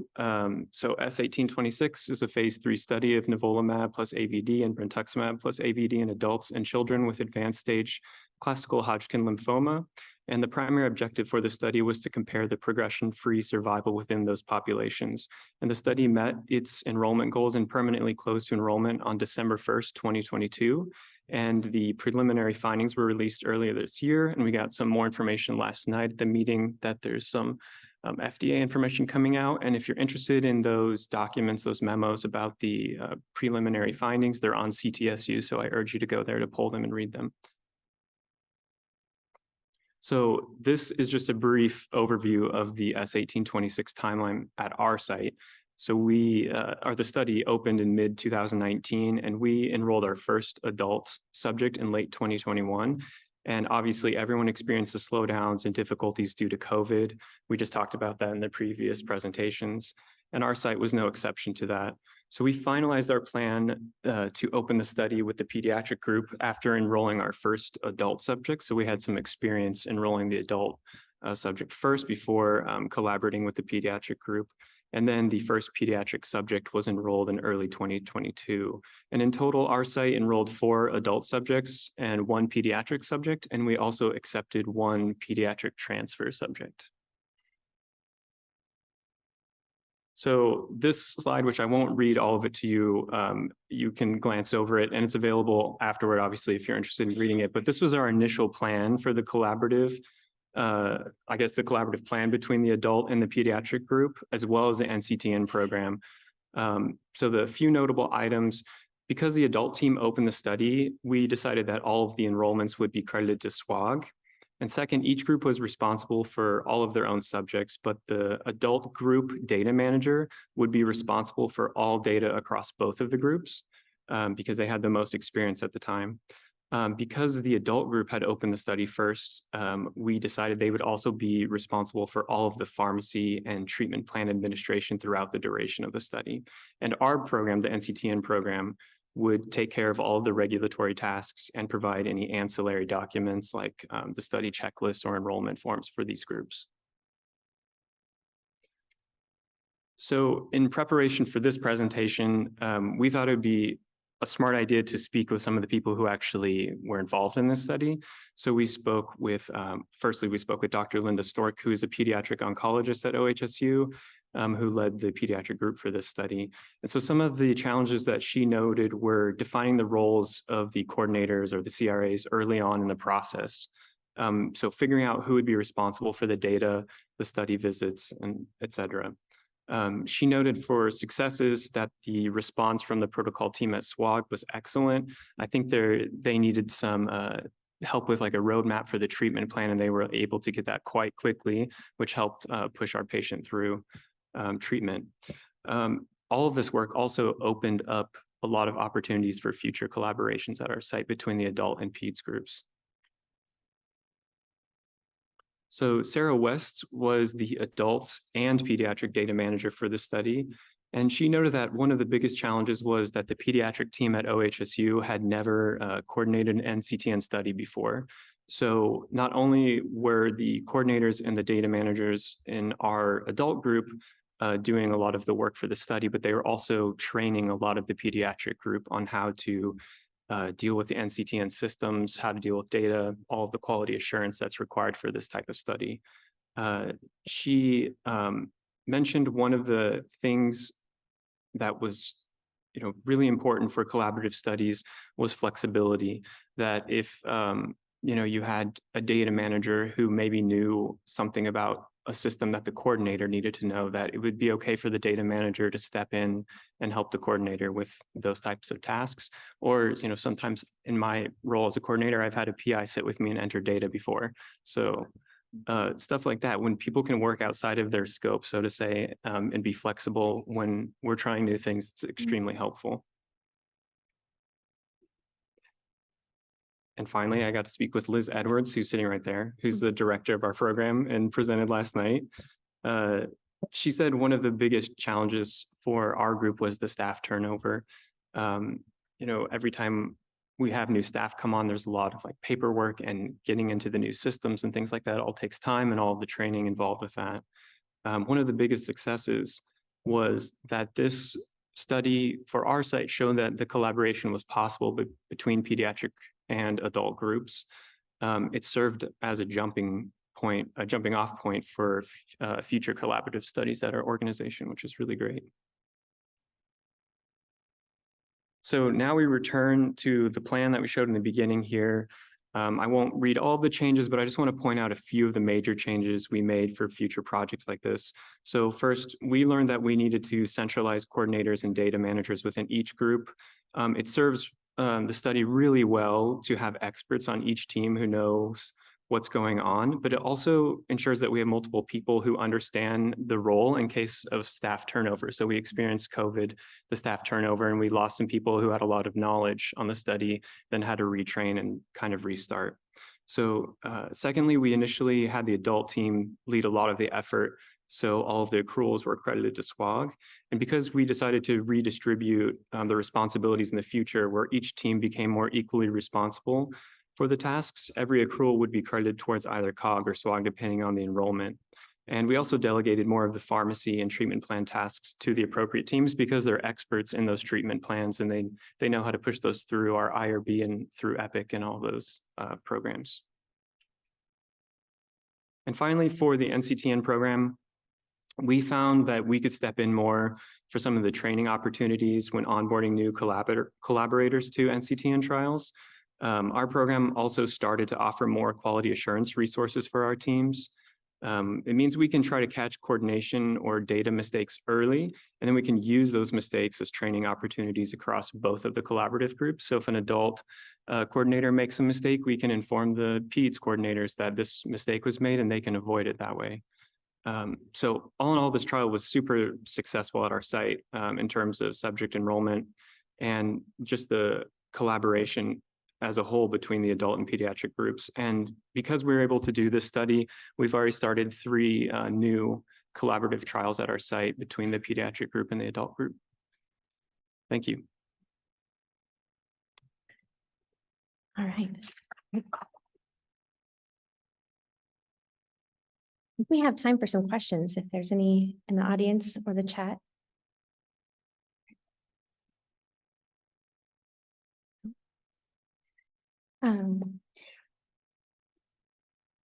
I just want to applaud the fact that you all presented great trials. SWOG continually represents an opportunity for us to do groundbreaking research, and you all represented the best of it today. So thank you so very much for your participating in this panel and highlighting 2 very important changes, 2 very important trials. Thank you so much. We'll be at open forum if you guys want to find us if you have any questions. Thank you. Thanks. And everyone can enjoy a 10-minute break, and we'll see you back in just a little bit. Welcome back, everyone. And I want to ask you to join me in welcoming Dr. Mark Lewis and Frank DeSanto and Jonathan Summers, our representatives for the Digital Engagement Committee. This is a first for us. We haven't had this group come speak to us before. And, you know, the pandemic taught us one very important thing, that we need to take a lot of the innovations and a lot of the capabilities through anything that accesses the internet and move it forward. So we moved to remote monitoring. We worked through a variety of different systems. And if you haven't lived on Zoom and WebEx, you haven't lived yet. So this is just the next step in making sure that we're aligned with SWOG and that we are maximizing our digital potential. So thank you very much for joining us today. We look forward to your presentation. Well, thank you so much for the opportunity. So my name's Mark. I'm the chair of the Digital Engagement Committee, and on behalf of DE and my co-presenters, Jonathan Summers and Frank DeSanto, SWOG's Communications and Public Relations Manager, I want to really say just how grateful we are for the opportunity. One of the things I love about SWOG is the diversity of talent in the cooperative group, but actually I think the breadth of the organization is so daunting sometimes. And I think we can get siloed in our various committees. I think it's important to realize actually the breadth and depth of talent that we can tap into. And I hope by the end of this, you'll feel a tiny bit more comfortable engaging with DE.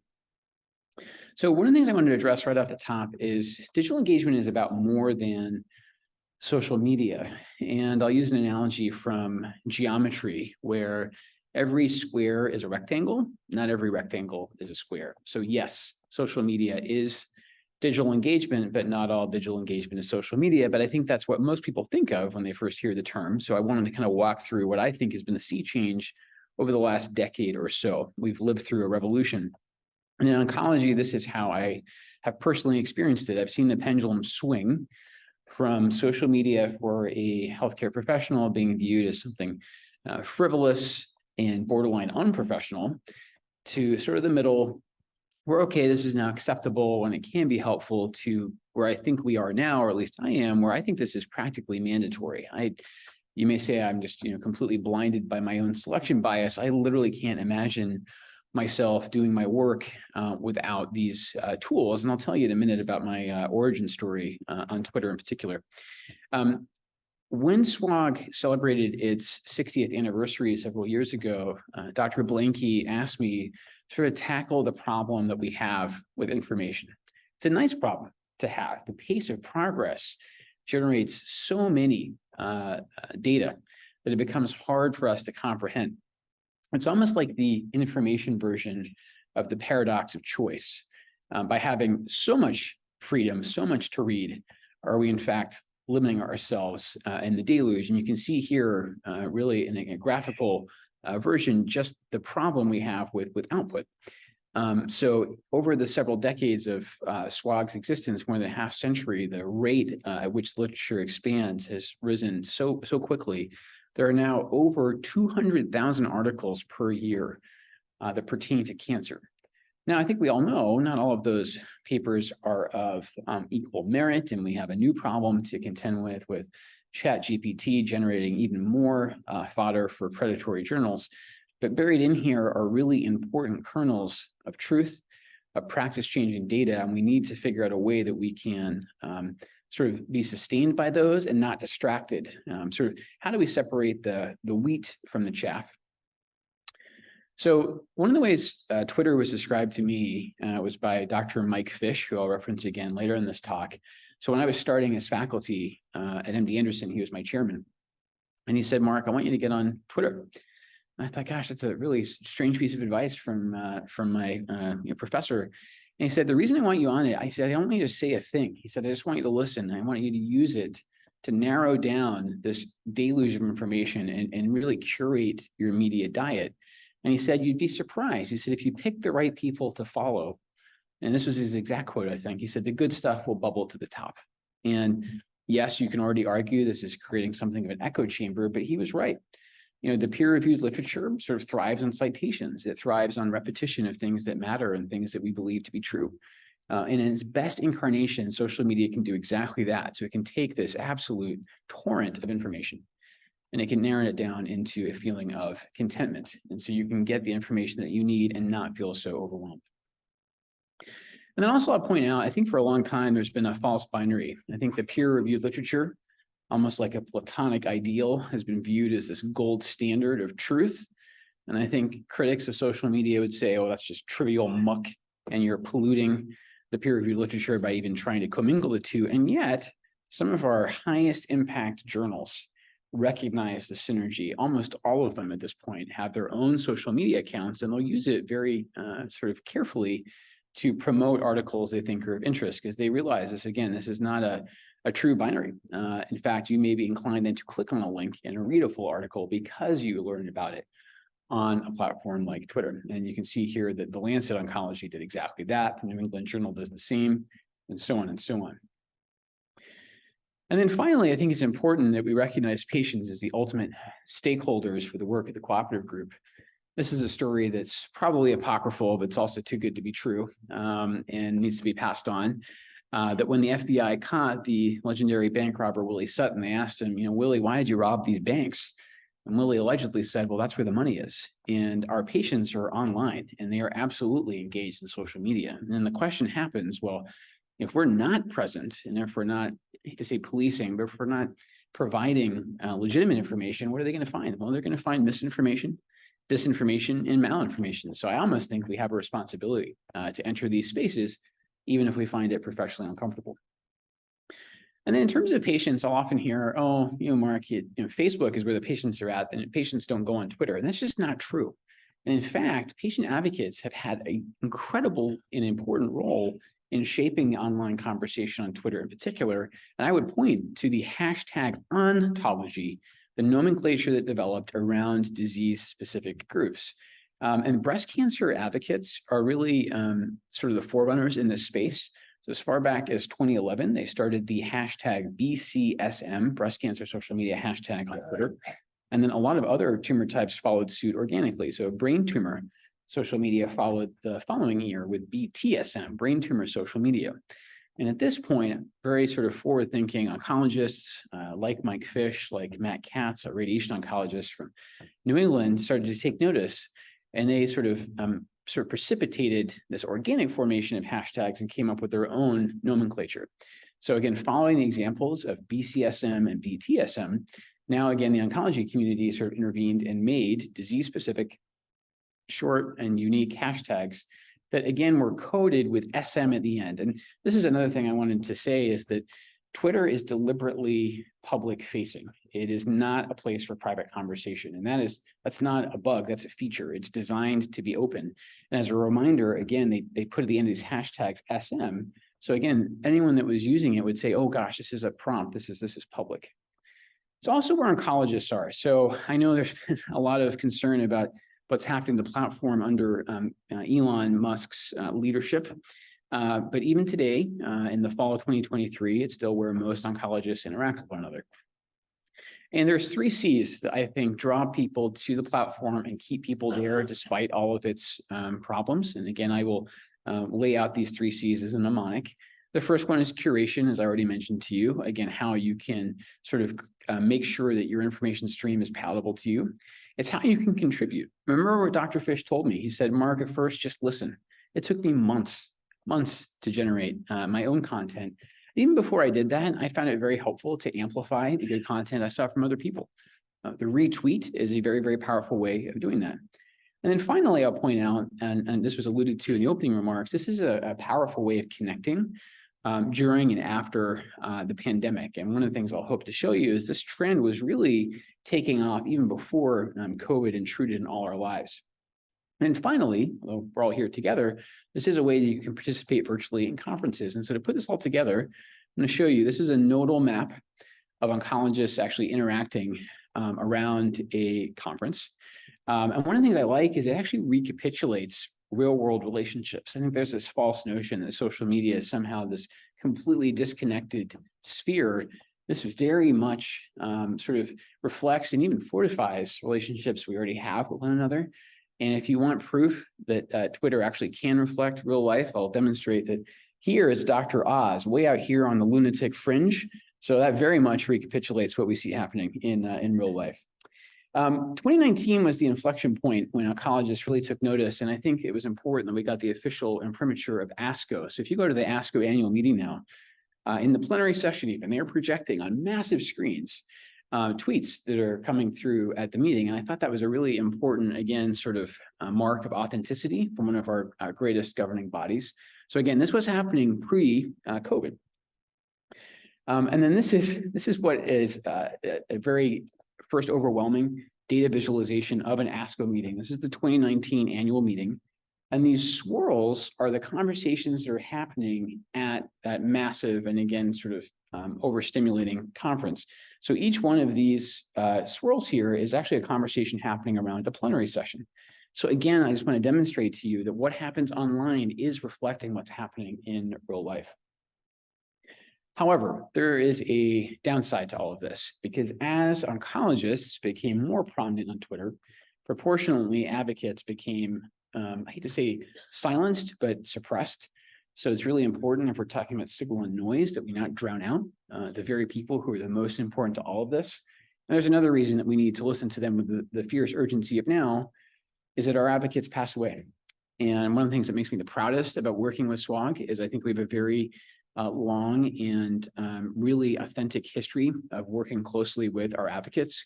So while I'm happy to be up here as a representative DE, I'm even more happy that I get to work with patient advocates like Jonathan, who you'll hear from in a minute.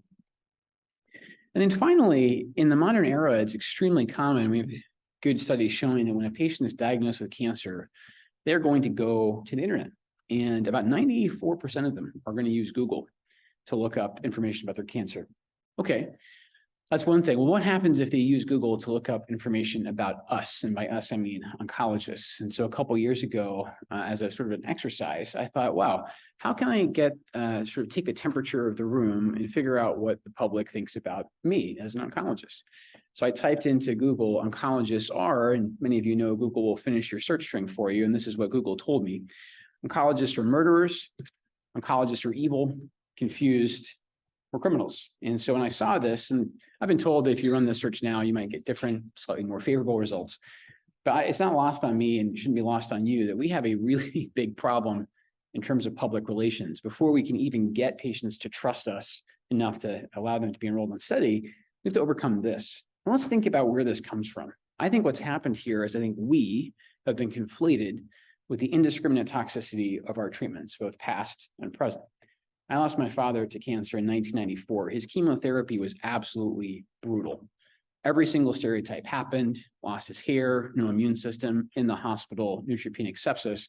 These are in fact the myths I have to overcome now in the modern era when I'm counseling patients to go on treatment. But I think this is the uphill battle. And so in terms of public interaction, it's important that we put forward a compassionate face so we can start to overcome and break down some of these stereotypes, because we're starting at a disadvantage. We cannot assume these people trust us as some sort of foundational premise.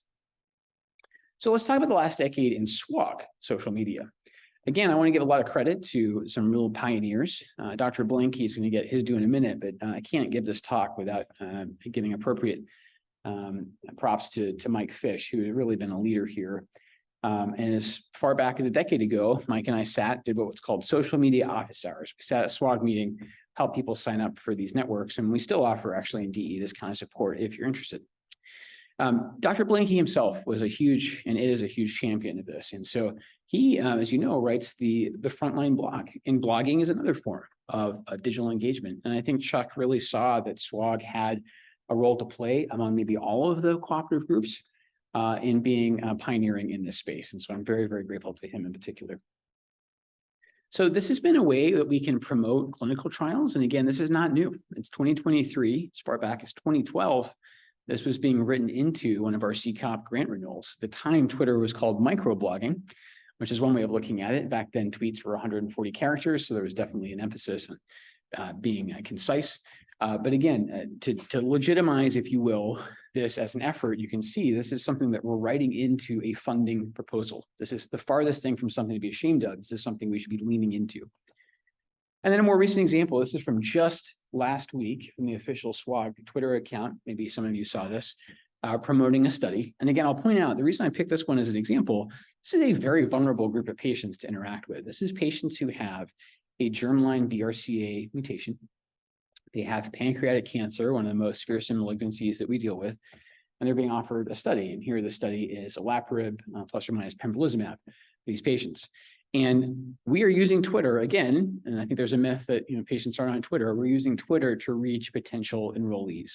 And I'll talk in just a minute about what happens if you follow this link. You actually reach both a patient-facing site and a professional-facing site, and I think it's entirely appropriate to recognize that. And then finally, SWOG's efforts here started as the social media working group in 2012 and then broadened to digital engagement in 2015. And again, that was partly a structural acknowledgement of the fact that DE is more than social media. It's text messaging, even as was mentioned in an earlier talk. One of our incoming group chairs, Dr. Don Hirschman, an amazing researcher. One of the things Don did that I think was very prescient was use text messaging to try to promote adherence to endocrine therapy in women on aromatase inhibitors for breast cancer. So again, thinking about DE is more than just Twitter. And this is a really interesting and provocative series of questions that Don Dizon, the past DE chair, and Krishna Guntur wrote together. I just want you to think about this in regard to your studies. So a very interesting prompt right at the top is it time to ask study volunteers or enrollees to sign a code of conduct? Because I think one of the great fears of investigators when they sort of dip their toes into social media is the inadvertent unblinding of randomized trials, Are patients through their crosstalk online accidentally going to disclose which arm they're on? And is that going to undercut the blindedness of our study? So that was a very interesting question to pose. Should social media be a required activity of a clinical researcher? Yesterday, at another talk, the Take Action Symposium, we were talking about how you can take your PIs and really make them sort of the face of the franchise and get them invested in doing this. And I think it's very, very powerful when a principal investigator actually literally puts their money where their mouth is and gets engaged in these efforts to promote their trial. Because if they believe in it enough to come up with the concept, they should, by extension, believe in it enough to then promote it responsibly online. Is there an appropriate scope of IRB review related to social media use? Again, I'd point out to you, and this is where DE can help you as a committee, there are toolkits of vetted language that you can use to promote trials online. You don't have to constantly be reinventing the wheel. And in fact, you shouldn't be engaging in sort of ad hoc dialogue around trials. You can use the language and the verbiage that's already been approved by IRBs. My own IRB, my own home institution does that. And then finally, how should sponsors collaborate with stakeholders around social media? Again, I think SWOG, I just want to recognize, especially Frank and staff, we can help you here. You don't have to be too apprehensive about wading into these waters. And we've done it before, and we're here to help you moving forward. Finally, I'll point out, I mentioned Facebook earlier. Facebook is still the dominant place where the patients gather. I've run a private Facebook group for a rare tumor syndrome since 2009. I've been rather astonished at the lack of attrition. So with all the scandals that Facebook's endured over the last several years, Cambridge Analytica on the political side, and then medically speaking, the disclosure of the identities of women with BRCA in one of the allegedly private groups, I've seen only 2% attrition in the membership of my own Facebook group. So what we decided to do in SWOG, some of you might remember this, is we said, well, what if SWOG had a Facebook group? So we launched it, we upgraded it, and then we ended it because it failed miserably. So Chuck wrote a very self-effacing blog post about this and was pretty funny about it and said, hey, listen, we're trialists. Like, we put this to the test. It didn't work. So we are well aware in DE that Facebook does not hold value internally for us to have conversations. And so we're still actually really, I think, searching for what is the perfect platform where we can all connect as researchers and investigators between meetings. Facebook does not appear to be it. Twitter, as I said, is appealing, but open. So we're still kind of figuring out how to have private interactions. And we learned yesterday, actually, in a very thought-provoking poll at the Take Action Symposium, maybe LinkedIn actually holds the most promise there. So Frank and I will be working on that. And again, this was Chuck's sort of takeaway, is that, well, Facebook didn't work, but Twitter seems to be very promising. This was, again, pre-Elon. And now I like this last statement. SWOG needs a cross-platform social media strategy. I think one of the messages I wanted to make is I'm actually not married to any one platform. And one of the things I like about DE is we have members who are very proficient in other networks. Don Dizon, for instance, is an absolute master of TikTok. And my own children tell me, Dad, Twitter is not where it's at. You need to be on TikTok, you need to be on YouTube. And I think what links that is the visual medium. We can draw people in with video, and you're about to hear about that from my colleague, Jonathan. All right, Jonathan, I think you're up next with a video that will hopefully demonstrate that very point. Thank you, Dr. Lewis. Hi, everyone. My name is Jonathan Summers. Thank you very much, Dr. Lewis. Let's just get right into it. This is episode 2 of Cancer Research. You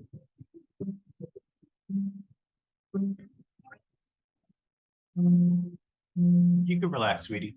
I'll have dinner ready in no time. Our biggest sales event of the year, and the one you don't want to miss. And I actually asked them if they would be willing to videotape it for me, to use it as an educational tool. This is Megan, and she isn't letting her metastatic HER2 positive breast cancer stop her from living. Megan is a fighter, but she isn't just fighting for herself. She's fighting for her family. She's fighting for more birthdays, more holidays, more time for firsts, and more memories that she'll never forget. Because she's regularly receiving Taxotere, Herceptin, and Perjeta, she'll hopefully have more time for all of it. Side effects of these medications can include headache, nausea, hair loss, muscle, or joint pain. Beth, wake up. Those are just the immediate side effects. You need to know about the long-term ones too. I get it. You're only focused on beating cancer right now. These medications can lead to serious side effects down the road. But don't take it from me. I'm just an actress. Here's a real oncologist who specializes in treating breast cancer. Beth, she's right. I'm Dr. Hopte, a medical oncologist. HER2 positive accounts for about 25% of all breast cancers.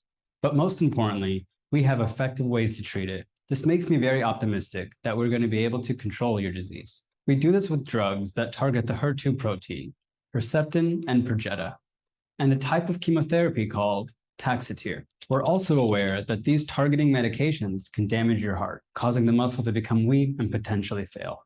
If it happens, your doctor may not be able to continue you on these medications. I'll let Dr. Cody tell you more about that. Hi, Beth. I'm cardiologist Dr. Cody. The chemo you're on does a great job killing breast cancer cells, but unfortunately, it may kill healthy heart cells. Also, Herceptin, one of the targeted agents you're on, can prevent the heart from healing itself, and it may eventually lead to it giving out. Thankfully, if it's detected early, there are medications that can help.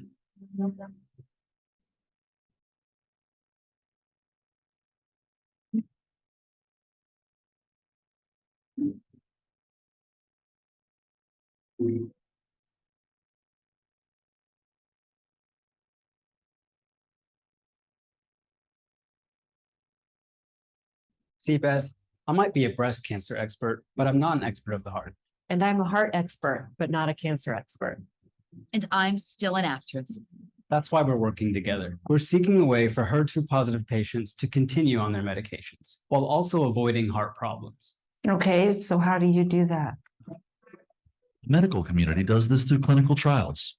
These are closely monitored studies done in the safest and most ethical way possible, so we can improve treatment with new medicines and methods of care. Some pharmaceutical company trial?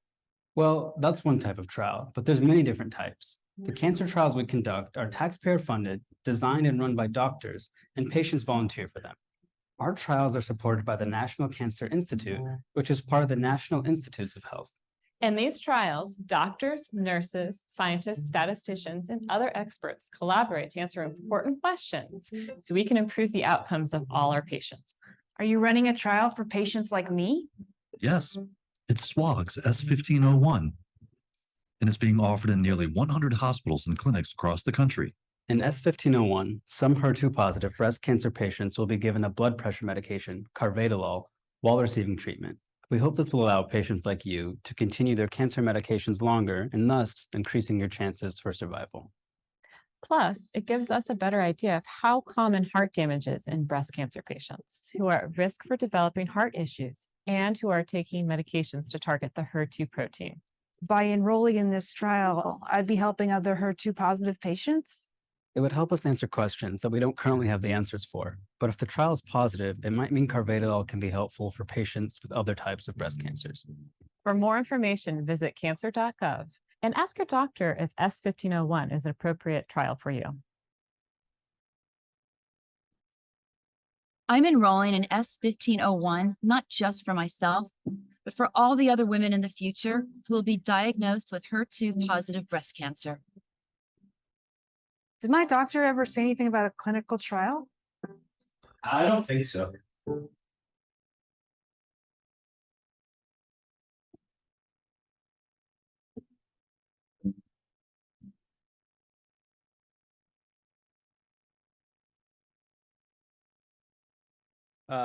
So there was at least a couple Easter eggs, and yes, Dr. Lewis is a break dancer. So let's talk about Cancer Briefs. It was a Hope Foundation sponsored pilot that looked to measure the effectiveness of social media for engaging with the public about cancer clinical trials. So why do we do this, right? 90% of Americans use social media, 40% watch videos online daily, but we know around roughly 3 to 5% of cancer patients currently participate in cancer clinical trials. So when we think of this, there seems to be a void and an opportunity to think about the utility of infotainment and engaging with patients. It consisted of 3 to 5 minute long episodes. It was done in a partnership with Digital Health Networks, where I work. DHN also handled all video dissemination and data collection. So it ran on Facebook, as you guys tell. We utilized a video engagement campaign. When you launch an ad campaign, you have many options. The nice thing about video engagement, it optimizes to find users who are more inclined to watch videos. We measured our success or failure, I guess, by three major metrics. One is reach. That means how many people were exposed to it. The other was retention. How long did people stay? It was measured at intervals of 3 seconds, 25%, 50%, 75, and 100. And outbound clicks. As you can see that picture of our actress, if you clicked on the learn more, you were sent to either a SWOG website or a Hope Foundation website. We monitored these sites 1 month before, during, and after, so we could really see the effectiveness of this campaign. So let's talk about a little more detail. So video one. Video one was a new show. It was about immunotherapy clinical trials, SWOG and Hope Foundation. We targeted audiences who had specific interests, right? So let's do a quick, fun little demo. Please put your hand up if you like dogs. If you like dogs, just put them up. Cool. So in your head, I want you to keep them up, keep them up. In your head, if you think, 1 to 3, you're like, dogs are cool, but you're a 1 to 3, put your hand down, please. You watch 3 seconds. Oh, we've got a lot of dog lovers. Okay. Let's say 4 to 6, like you cannot wait to get home to see your dog. Dogs are great. They're awesome. Yeah, you might have watched 50%, put it down. Let's go 6 to 9. Dogs are great. Like as soon as I get off this podium, you're going to tell me about your dog and I'm like, cool. Please put your hand down. So everyone who's left, you're a 10. You are the 95% we are looking for. And believe it or not, everyone with your hand up right now, you guys have things in common, whether you know it or not, digitally. You like the same things, you interact with the same things. Facebook knows that. So you are the people that we really focused on, and we built an audience to look like you. The term is lookalike audiences, and it's highly effective. The outbound clicks for this video sent people to the Hope Foundation page. Video 2, what you just saw, we compared 2 audiences, an audience that was interested in breast cancer research and an audience that were interested in breast cancer organizations. We found breast cancer research was more engaged. It sent people to the patient-facing page. Video 3, it was a PSA about DEI. 2 identical videos. One was with English subtitles, the other with Spanish subtitles. Outbound clicks sent people to the Hope Foundation's DEI page. I won't have time to go through all of our results here, but I want you to kind of take notice of, in the parentheses, that's retention. You'll notice a drastic drop at 25%, but then those numbers go up at all of their intervals. That suggests a highly engaged audience and one that we really wanted to focus on. But quickly, we'll go over some of the most important numbers right here. We were substantially able to increase research organization website viewership. Video 1 had an increase of 873%. Video 2 that you just saw, the patient-facing page where people learn about it, had a 41,300% increase in viewers in just 1 month. Video 3 had 3,682. Another interesting thing that we learned is that video completion does not correlate to outbound clicks. We only had 652 completions. Outbound clicks was 2,552. That means we really need to be mindful of how we're using these videos. Are you trying to get people to watch the whole thing or just to click? The other thing is the third video was our best performing video, but the Spanish subtitle video did phenomenally well. It was the best video of all our videos in terms of engagement. The reach was half of the English subtitle video, but it had equal clicks. It also had the greatest percentage of completion. It also had the highest ratio of people who were exposed to it and clicked on it. So it's suggesting a very, very engaged audience, but it's also telling us really the importance of language concordance and cultural tailoring in our content. That video had a cast that was just as diverse as the audience we were looking for, and hopefully the audience that will be enrolling in trials. Again, the high attrition rate, 99.3, 99.5, 97.2. It really shows the challenges of engaging with social media, but keep in mind 0.25% of our video was about 1 minute, 17 seconds. That's a lot of time on social media. I'm sure right now you're thinking minute 17, when is he done? I want to go somewhere. A minute 17 is a big ask for someone, right? So we suggest shorter videos if you're trying to engage in this manner. Lastly, I just want to say the utility of social media infotainment combined with digital marketing analytics. That's the real key part, right? Because that allows us to know how well we're doing, to pivot, to change, and try different tactics or see what's really working. But it's extremely promising for clinical trial recruitment because it's an easy tool to scale and to engage with audiences that we would like to see on clinical trials, hopefully. Next steps, we wrote a manuscript with Dr. Vita Henderson and Fred Hutch, and we're submitting it to health communication journals. We're applying for grants right now to expand upon this pilot, and we welcome opportunities for any future collaboration. Thank you so much for letting me present.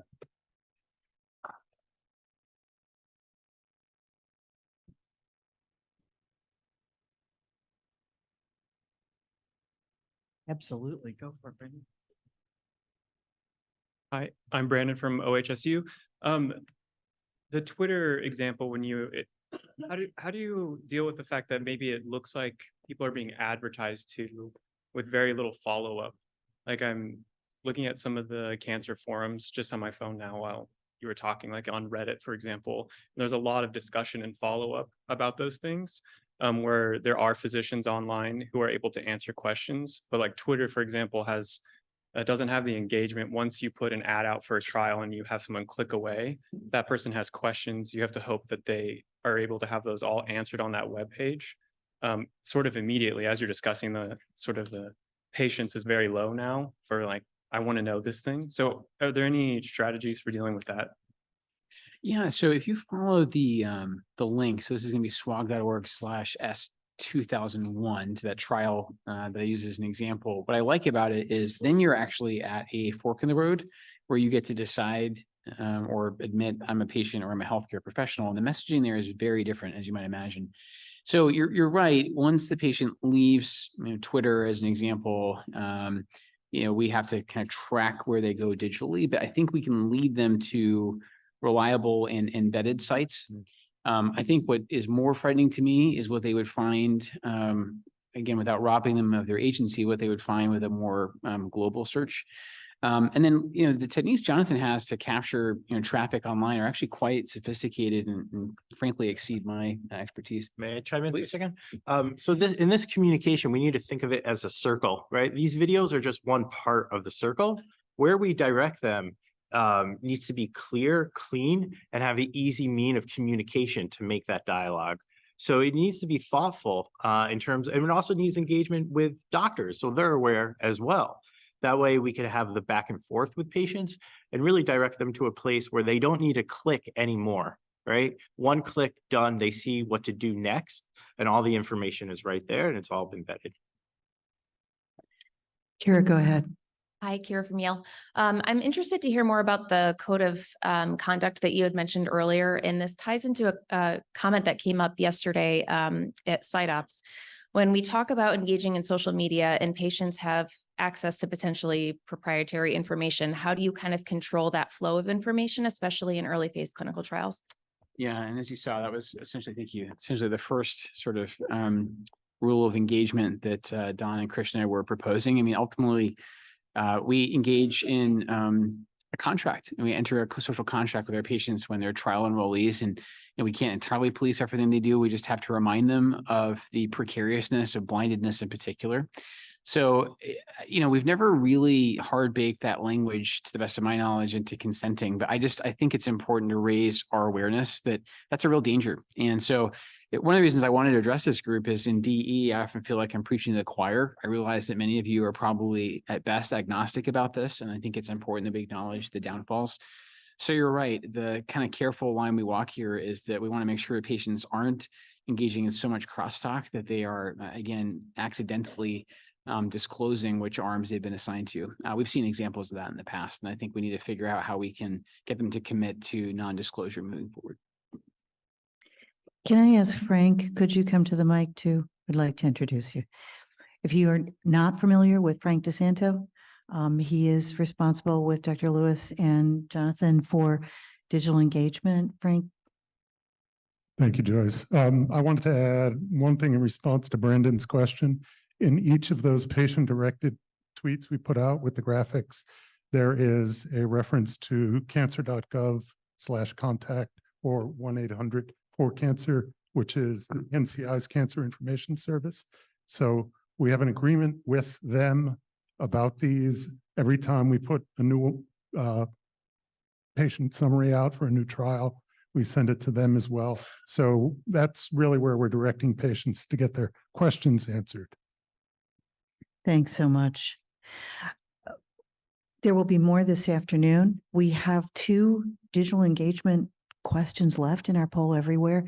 And I want to wrap up this Oishi by saying thank you very much to Dr. Lewis and Jonathan Summers. We really appreciate your work with Frank DeSanto. Frank, this was my introduction to you and you were a pleasure to work with. Thank you. Thank you.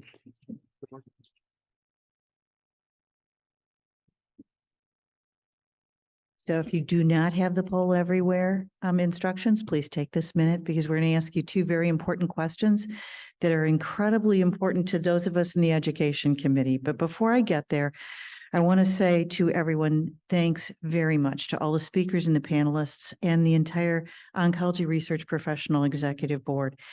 They're supportive, they're collegial, they're collaborative, and I cannot say enough for them, except that you should join, because that's where our workers, that's where those of us who volunteer time come from, is from the rank and file of the people who do the work every day.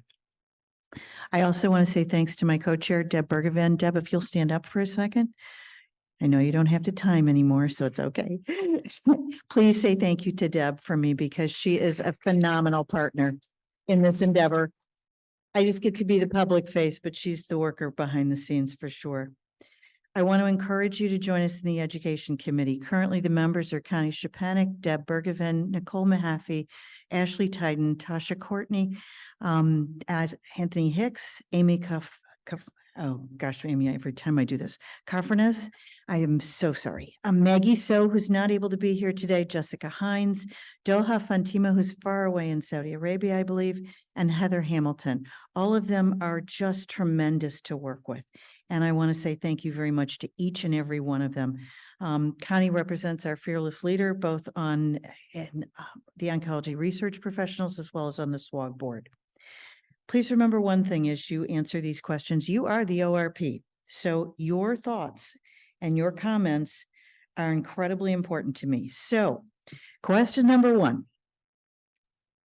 What topics or subjects would you like to hear more about at future SWOG Oishi symposiums? Go for it. This should be giving us words. Certainly agree with technology. We're working on that.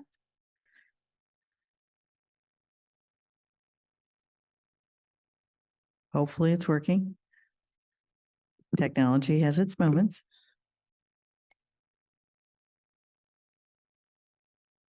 Absolutely agree. These are great topics. This is what you want to hear in spring. We will be coming back together again April 3rd through 6th, 2024 in Seattle, Washington. So these are some of the things we'll be looking at. I appreciate the comment about the real world panelists. These are people that we happen to know that we have strong-armed into doing some of this. You too can be voluntold to do some of this, and we'd love to have your participation.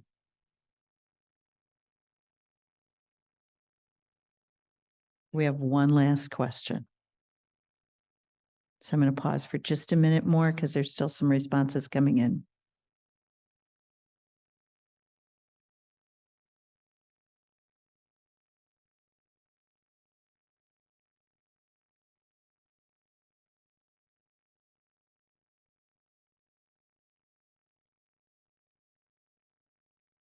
Okay, we're going to go on to our next question and this refers back to what Amy and her group addressed. We all just do this work for a variety of reasons.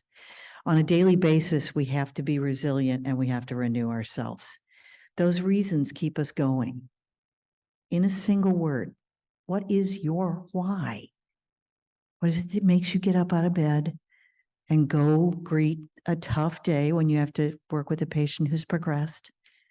When you have to sign somebody on and get them randomized and you're hoping that they get the arm that they want. We all know that happens. What's your why?